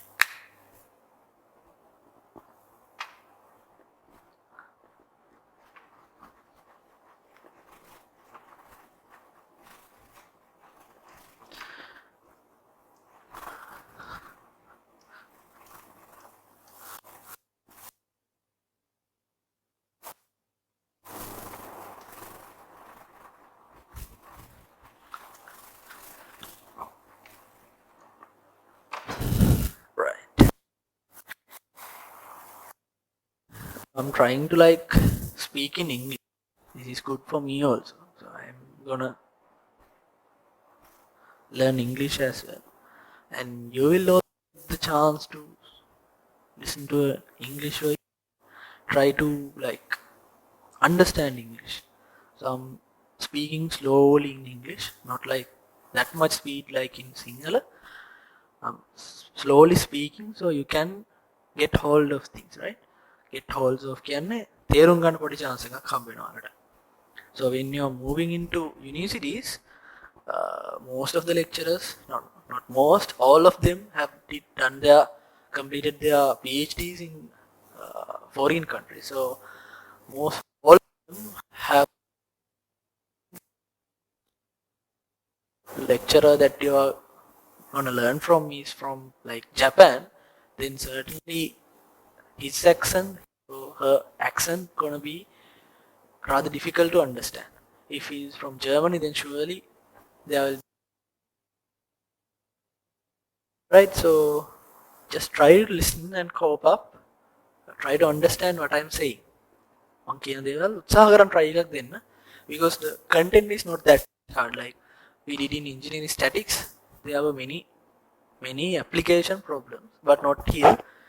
Up to now, what we did was like remember up those did in A levels. So okay, so the final thing, capacitors in parallel. The definition is here. The proof is also there. Right. So what we have to do, let's draw the diagram. If you are familiar with this proof and you have not yet finished, try to finish it. Okay. I'm gonna try myself, and if you guys were here, I would have given someone of you to try this, but unfortunately due to these bad conditions we can't have that luxury with us, so no worries then. Okay, so the total current, let's take IT, then there will be 3 different branches. So this is I1T, this is I2T, and this is I3T, right? Good. Then we can see the common element is V. Voltage is common for all the 3 capacitors. All the 3 capacitors, we have the same voltage, right? Now we can write using the Kirchhoff's current law, KCL, IT equals I1T plus I2T plus I3T. I3T. මෙම ඉංග්‍රීසි වලින් ඔයාලට උගන්වන්න හරි. තද ඉංග්‍රීසි වලින් උගන්වන්න. ඒ කියන්නේ මම ඉංග්‍රීසි වලින් පුළුවන් තරම් ඔයාලට උත්සාහ කරන්න කතා කරන්න. එන්නේ සරල සංකල්ප කතා කරද්දී පුළුවන් තරම් ඉංග්‍රීසි වලින් කතා කරන. ඒතර ඔයාලටත් මේක හුරු වෙන හින්දා පොඩි මට්ටමකින් හරි හුරු වෙන හින්දා. ඊට පස්සේ මම අද ඉවර කරන්න කලින් අපි ඉංග්‍රීසි ඉගෙන ගන්න කරපු දේවල් දෙක තුනක් කියන්නම්. ඒක මම පස්සේ හඳුන්වීමක් කරන්න. හරි. Okay. The equivalent circuit we can take as like this. Something like this. There's a capacitor. The value is CT. If you like, you can mention it like CEQ, equilibrium, equivalent, right? Voltage, similar thing, VT, right? Then we have IT. Okay, let's substitute it. The definition from current, what we have, I hope you guys can remember. We just did cover all those things like 30-40 minutes ago, right? C dVt over dt, that was the relationship. No,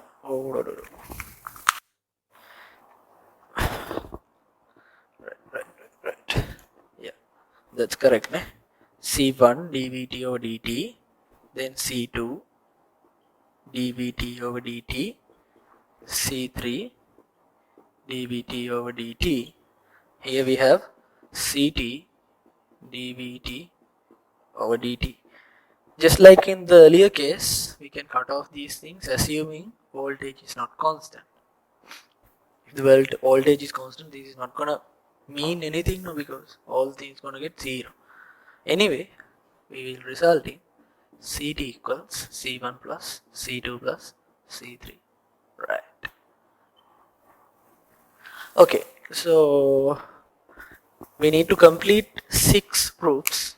We need to do 6 proofs. I have done 2 proofs for you, the inductors in series and capacitors in parallel.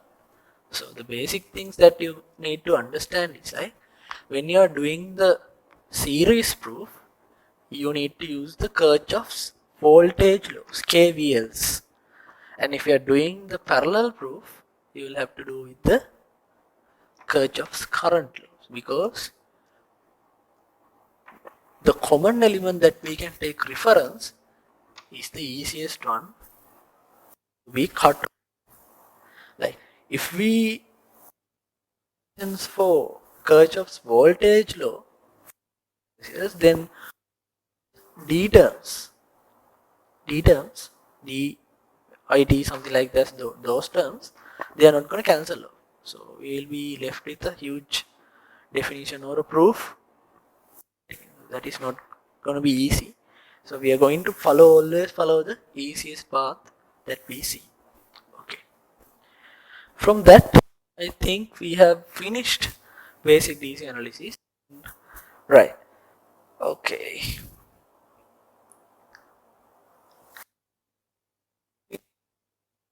There is a simple note at the end of the dude.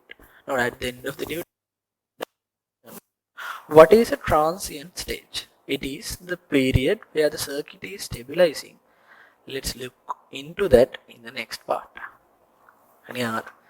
ඒක නිකන් අර ඊළඟ කොටසට යන්න තියෙන start එකක් දීලා තියෙන්නේ. මොකද්ද transient analysis එකක් කියන්නේ කියලා යාලා කියලා තියෙනවා. ඊට අමතරව අපි ඒක ඊළඟ සෙක්ෂන් එකේදී කතා කරමු කියලා තියෙනවා. හරි. පොඩි ඉන්ටර්වල් එකක් දෙන්නම් ඔයාලට. පොඩි වෙලාවක් අරගෙන කරපු ටික කල්පනා කරලා ඒක බලලා ක්ලාස් එක නවත්තමු. හරි. විනාඩි 5ක ඉන්ටර්වල් එකක් ගන්න.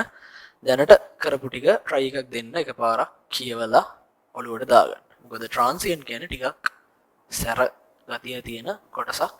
සාමාන්‍යයෙන් අපිට කැම්පස් එකේදී transient එක උගන්වන්නේ අන්තිමටම. ඔක්කොම ඩීටේල් නන්නේ උගන්වන්නේ හොඳම අපේ ඉන්න සිසි උගන්වන්නේ සුපිරිම සර් කෙනෙක්. ලේසි නෑ. අමාරුයි. හරියට තේරුම් ගත්තොත් ඇත්තටම අමාරුත් නෑ. අපේ කැම්පස් එකෙන් අපේ බැච් එකේ ගොඩක් කට්ටිය අකමැති පාර්ට් එක transient analysis. අපේ කට්ටියට මට කුප්පියක් කරන්න chance එකක් හම්බුණා transient ගැන. ඇත්තටම කිව්වොත් මේ ඉලෙක්ට්‍රිකල් කියන එක තනිකරම ඉංග්‍රීසි. Simply electrical engineering is English.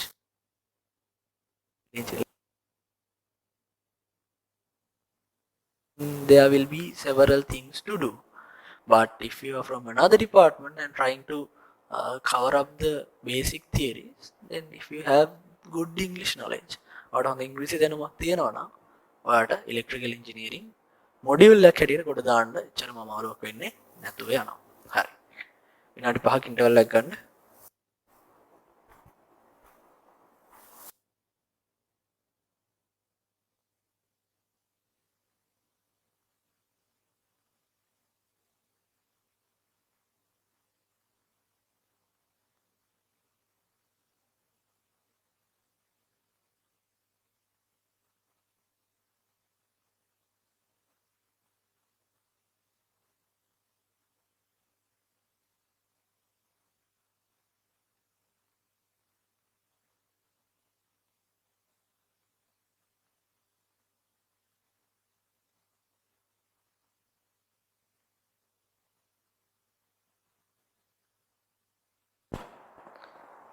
Right.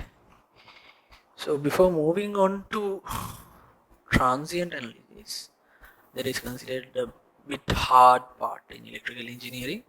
I'm gonna scoop up the required things, can understand them better when you're doing them in your universities with your lecturers, right? අපි ඉංග්‍රීසි හදාගන්න දේවල් ටිකක් කරා කියලා කිව්වනේ. අපි කියන්නේ මම සහ මගේ කට්ටිය. ඒක ගැන පොඩි අදහසක් දෙන්නයි හදන්නේ ඔයාලට. අපි 2018 කැම්පස් ගියේ. මම 2018 කැම්පස් ගියේ. ඒතකොට 2018 කැම්පස් යද්දී මට ඉංග්‍රීසි ගැන හොඳ දැනුමක් තිබ්බා. හේතුව මම ඉංග්‍රීසි මීඩියම් තමයි ලෙවල්ස් කරේ. ඒකින්ද සැලකිතු මට්ටමක් හොඳ තිබුණා. අතරම යෙදීමක් ලොකුවට වෙලා තිබ්බේ නැහැ. මට ඉංග්‍රීසි හදාගන්න ලොකු chance එකක් හම්බුණා යුනිවර්සිටි යන්න කලින්. ISAC කියලා ඕගනයිසේෂන් එකක් තියෙනවා. IESCC. ISAC. මේක හැම කැම්පස් එකේම තියෙනවා. හරි. කොළඹ, මොරටුවේ, පේරාදෙණිය හැම එකේම තියෙනවා ISAC. ඊට පස්සේ සංසද ගැන අහලා තියෙන අනිවාර්යයෙන්.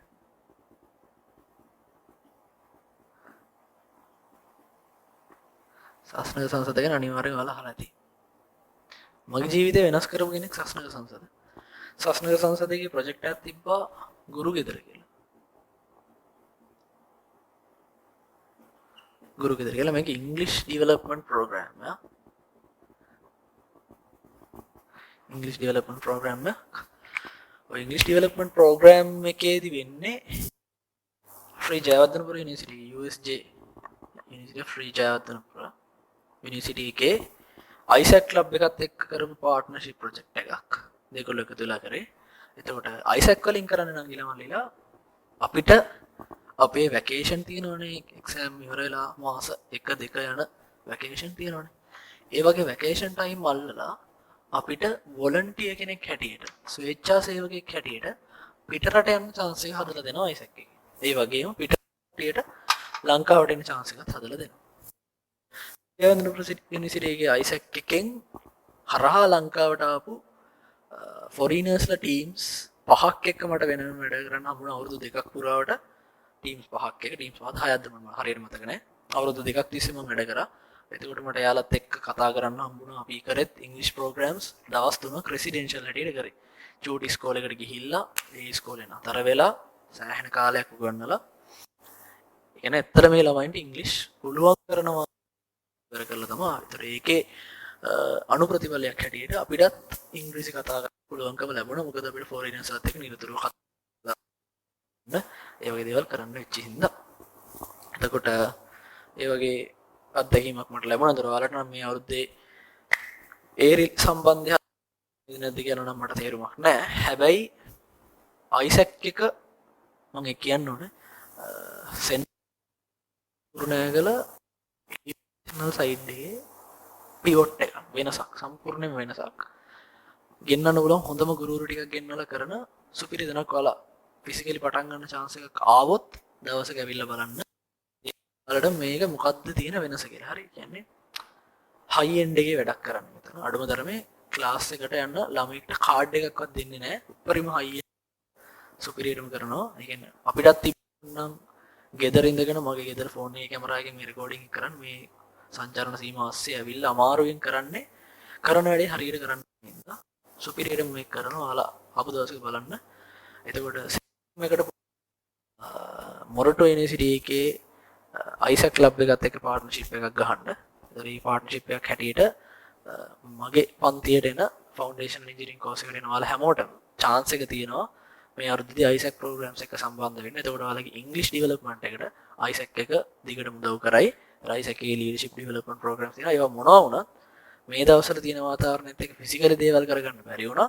මම ඔයාලට වෙබින එකක් කරලා දෙන්නම් අයිසැක් එකට කතා කරලා. මම දැනනොත් ඒක කතා කරලා තියෙන්නේ. ඩේට් එකක් දාගන්න විතරයි තියෙන්නේ. ඒක අපි කතා කරලා ඔයාලට ඩේට් එකක් මම දාලා දෙන්නම්. එතකොට ඒකේදී ඔයාලව ඉන්ටර්විව් කරලා ඔයාලව රික්‍රූට් කරලා ඔයාලට පොසිෂන්ස් දීලා ඔයාලට උද්ගමනක් යන පාරක් හම්බෙයි. එතකොට අයිසැක් එක පැත්තෙන් මම උදව් කරලා දෙනවා. ඉංග්‍රීසි හදාගන්න එක අනිවාර්යෙන් කළ යුතුම දෙයක්. හරි.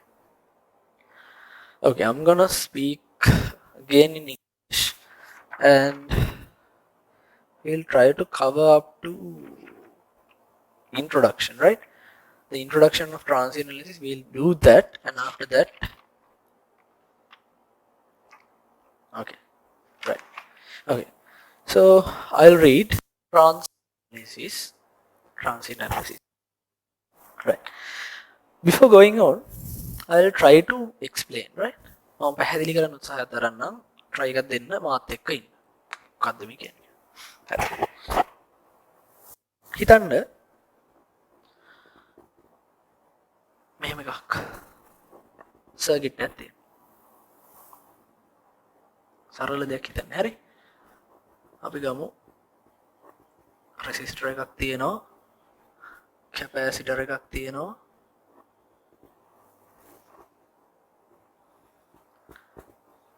සෝස් එකක් තියෙනවා VS කියලා.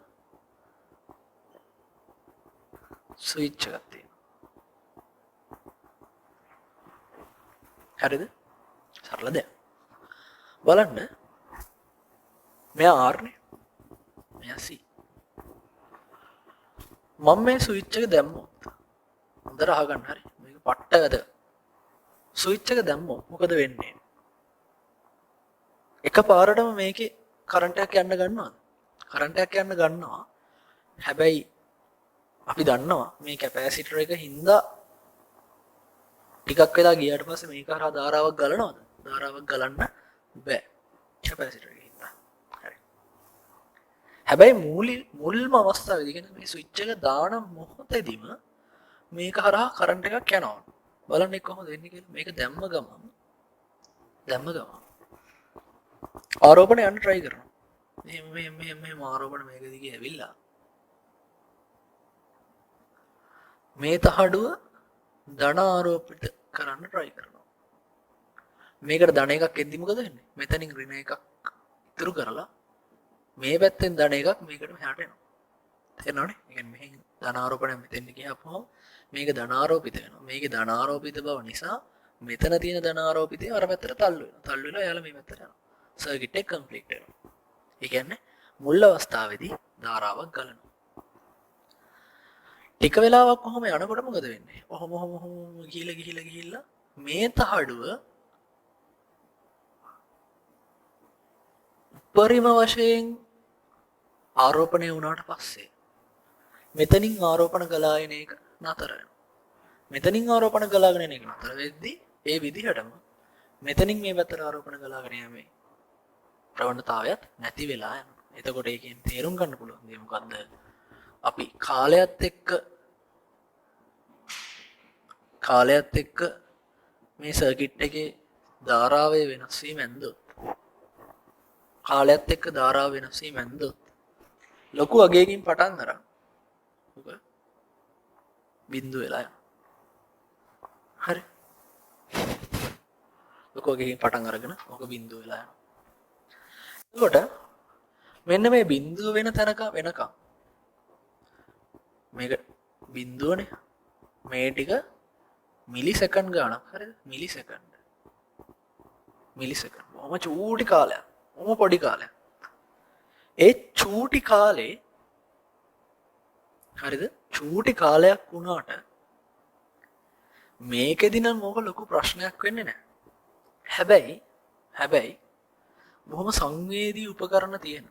හිතන්නකො චිප් එකක් කියලා. බොහොම සංවේදී උපකරණ තියෙන චිප් එකක ඔය මිලිසෙකන්ඩ් කාලය ඇති හොඳටම ලොකු ඩැමේජ් එකක් කරන්න. ලොකු ඩැමේජ් එකක් කරන්න ඔය මිලිසෙකන්ඩ් කාලය හොඳටම ඇති. උදාහරණයක් කිව්වොත් හිතන්නකෝ දෙන්නෙක් ඉන්නවා කියලා.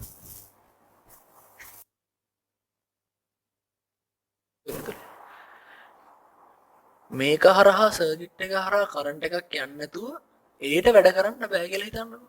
ඒට වැඩ කරන්න බෑ. හැබැයි BA ගැන හිතින් නැතුව ඒකෙන් ඉල්ලනවා. ඒකෙන් ඉල්ලන්න ගිහිල්ලා මොකක් හරි වෙලා ඒ පිච්චුනොත් සර්කිට් එකම ඉවරයි. ඒ වගේ ට්‍රාන්සියන්ට්ස් මේවට අපි කියනවා ට්‍රාන්සියන්ට්ස් කියලා. බොහොම චූටි කාල පරාසවල නෙවෙන්නේ. චූටි කාල පරාසවල වෙන්නේ. මේක ඇති වෙන්න හේතුව මොකද්ද? ස්විච් එක දාපු එක. ස්විච් එක දාපු කින්දා තමයි මේක උනේ. ඒක උනේ තප්පර මිලිසෙකන්ඩ් ගානක. මිලිසෙකන්ඩ් ගානක උනේ. එතනින් පස්සේ ඒක නෑ. හැබැයි මිලිසෙකන්ඩ් ගාන ඇතුලේ සර්කිට් එක ඇතුලේ ලොකු ක්‍රියාවලියක් සිද්ධ වෙනවා. ඒකට අපි කියනවා ට්‍රාන්සියන්ට් එකක් කියලා. මම හිතනවා පැහැදිලි වෙන්න ඇති කියලා. ට්‍රාන්සියන්ට් එකක් කියලා. හරිද? හරි. ඔක තමයි කතාව. ට්‍රාන්සියන්ට් එක. එතකොට ඔයාලට තේරෙන්න ඕනේ මේ ට්‍රාන්සියන්ට් කියන ඒවා හිතකර කට්ටිය නෙමෙයි. හිතකර කට්ටිය නෙමෙයි. ඔය ගොඩ වෙලාවට නොරොච්චෝල එහෙම බිඳ වැටෙන්නේ මේ ට්‍රාන්සියන්ට් ඉඳ තමයි. පොඩි ට්‍රාන්සියන්ට් එකක් වුණොත් ඒ කියන්නේ හිතන්නකෝ මොකක් හරි වෙන කොටසක් අඩපාන වුණොත් මේ ස්විච් එක දැම්මා වගේ ක්‍රියාවලියක් වෙලා අර සංවේදී කොටස් කැඩෙනවා. ඒකට ට්‍රාන්සියන්ට් කියනවා ඉලෙක්ට්‍රිකල් ඉන්ජිනියරිං වලදී වළක්වන්න උත්සාහ කරනවා හැම වෙලෙම. ට්‍රාන්සියන්ට් කියන ඒවා හැම වෙලෙම උත්සාහ හරි. ඒලා විස්තරට කරන් යද්දී වලට තව තේරෙයි. කියවගෙන due to different reasons that behavior of electrical circuits sudden changes occur in the circuit.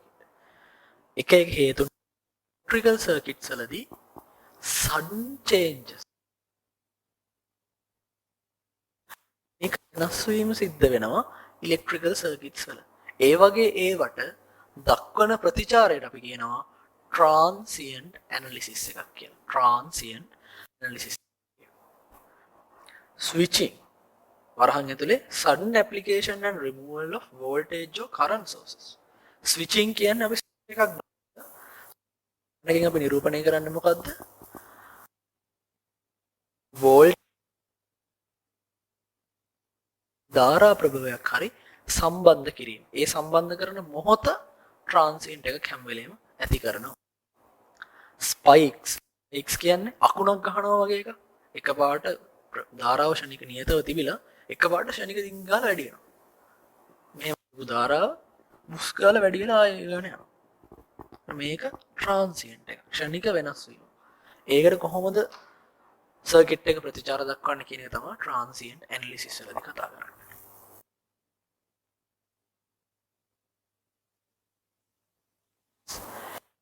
Obvious that transients can be harmful. බොහොම සරලයිලු transients කියන කට්ටිය harmful. එයාලා අපිට හානි කරයිලු. හානිදායකයිලු. අපිට මේ සර්කිට් වලට. Thus, electrical engineering action to minimize such harmful transients. ඒක නිසා electrical engineering කියන field එකේ අවම කරගන්න පුළුවන් උපරිම try එකක් අපි දෙනවලු. Being an elemental introduction to transient analysis, මූලික හඳුන්වා දීම switching අපි මූලික වශයෙන් ස්විච් එකක් on off කරන ක්‍රියාවලියේදී සිදුවෙන transient එක ගැන පොඩි හැඳින්වීමක් කරනවලු. පොඩි අර්ථ දැක්වීමක් කරනවලු.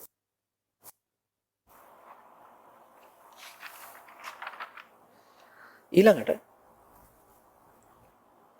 unit step function කියලා නෝට් එකක් තියෙනවා. ඒක බලන්න unit step function. මම unit step function කියන්නේ මොකක්ද කියලා එයාව පාවිච්චි කරන මොකේද කියලා පස්සේ කියන්නම්. unit step function කියන්නේ මෙහෙම කෙනෙක්. හරි. අර්ථකෙම ලියුවොත් මෙහෙම. අර්ථ දැක්වීම ඉස්සෙල්ලා මම ප්‍රස්තාරයක් ආශ්‍රයෙන් කරන්න. ut t t සමානයි බිඳුව වෙනකන් එයා බිඳුවයි.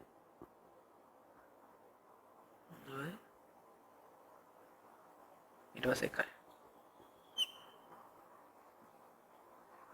හරි. එතකොට මේක ශ්‍රිතයක් ආකාරයෙන් ප්‍රකාශ කළොත් ut එනවා අපිට. කඩමණි ශ්‍රිතයක් එන්නේ.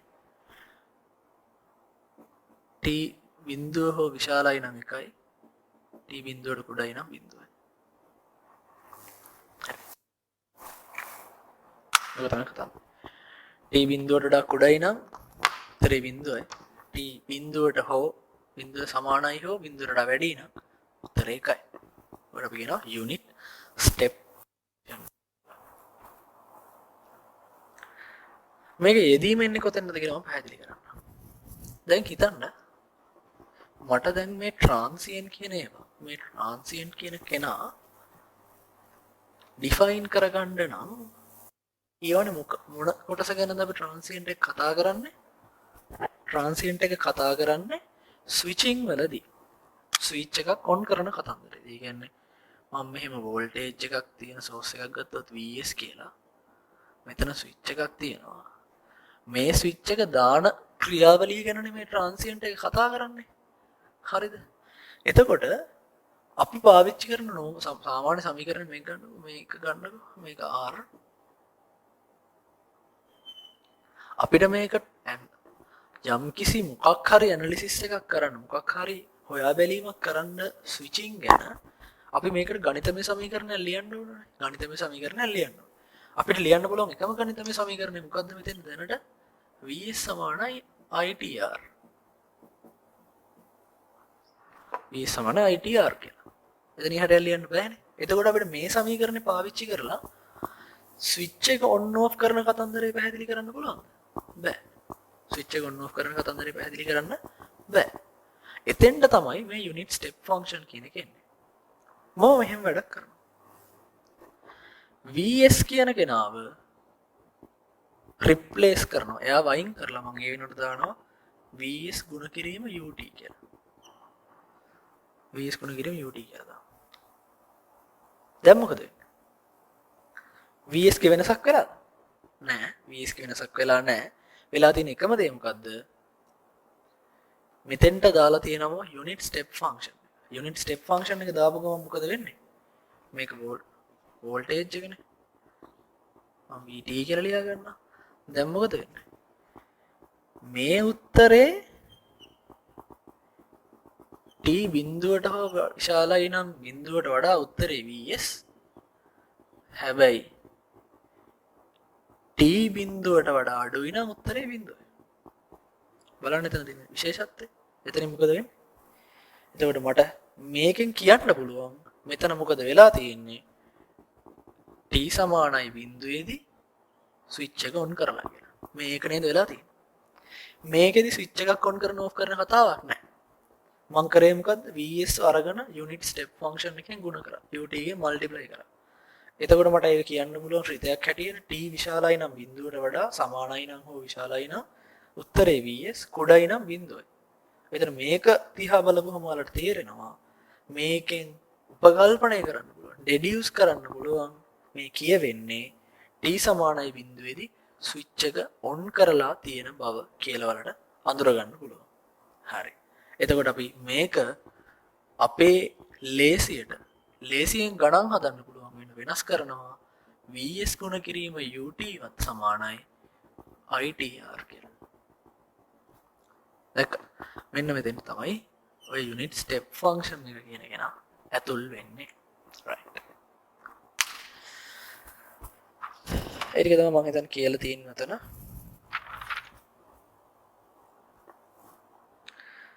note එකක් දීලා තියෙනවා how can we use මේ අන්තිමට කරපු ටික note එකක් හැටියට දීලා තියෙනවා. consider a voltage source සලකන්නලු. earlier we didn't need to think of voltage variation of the source with time.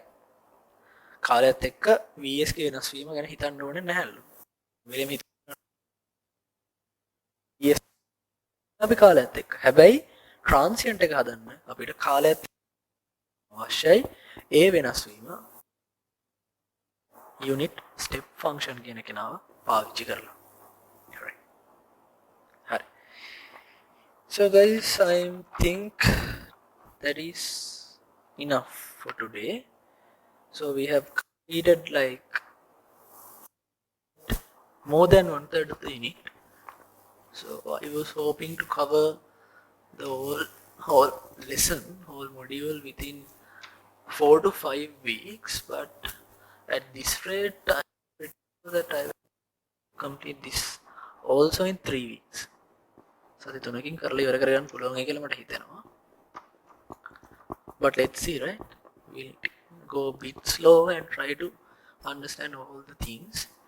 So next week I will complete transient analysis and then I will move on to alternating current theory.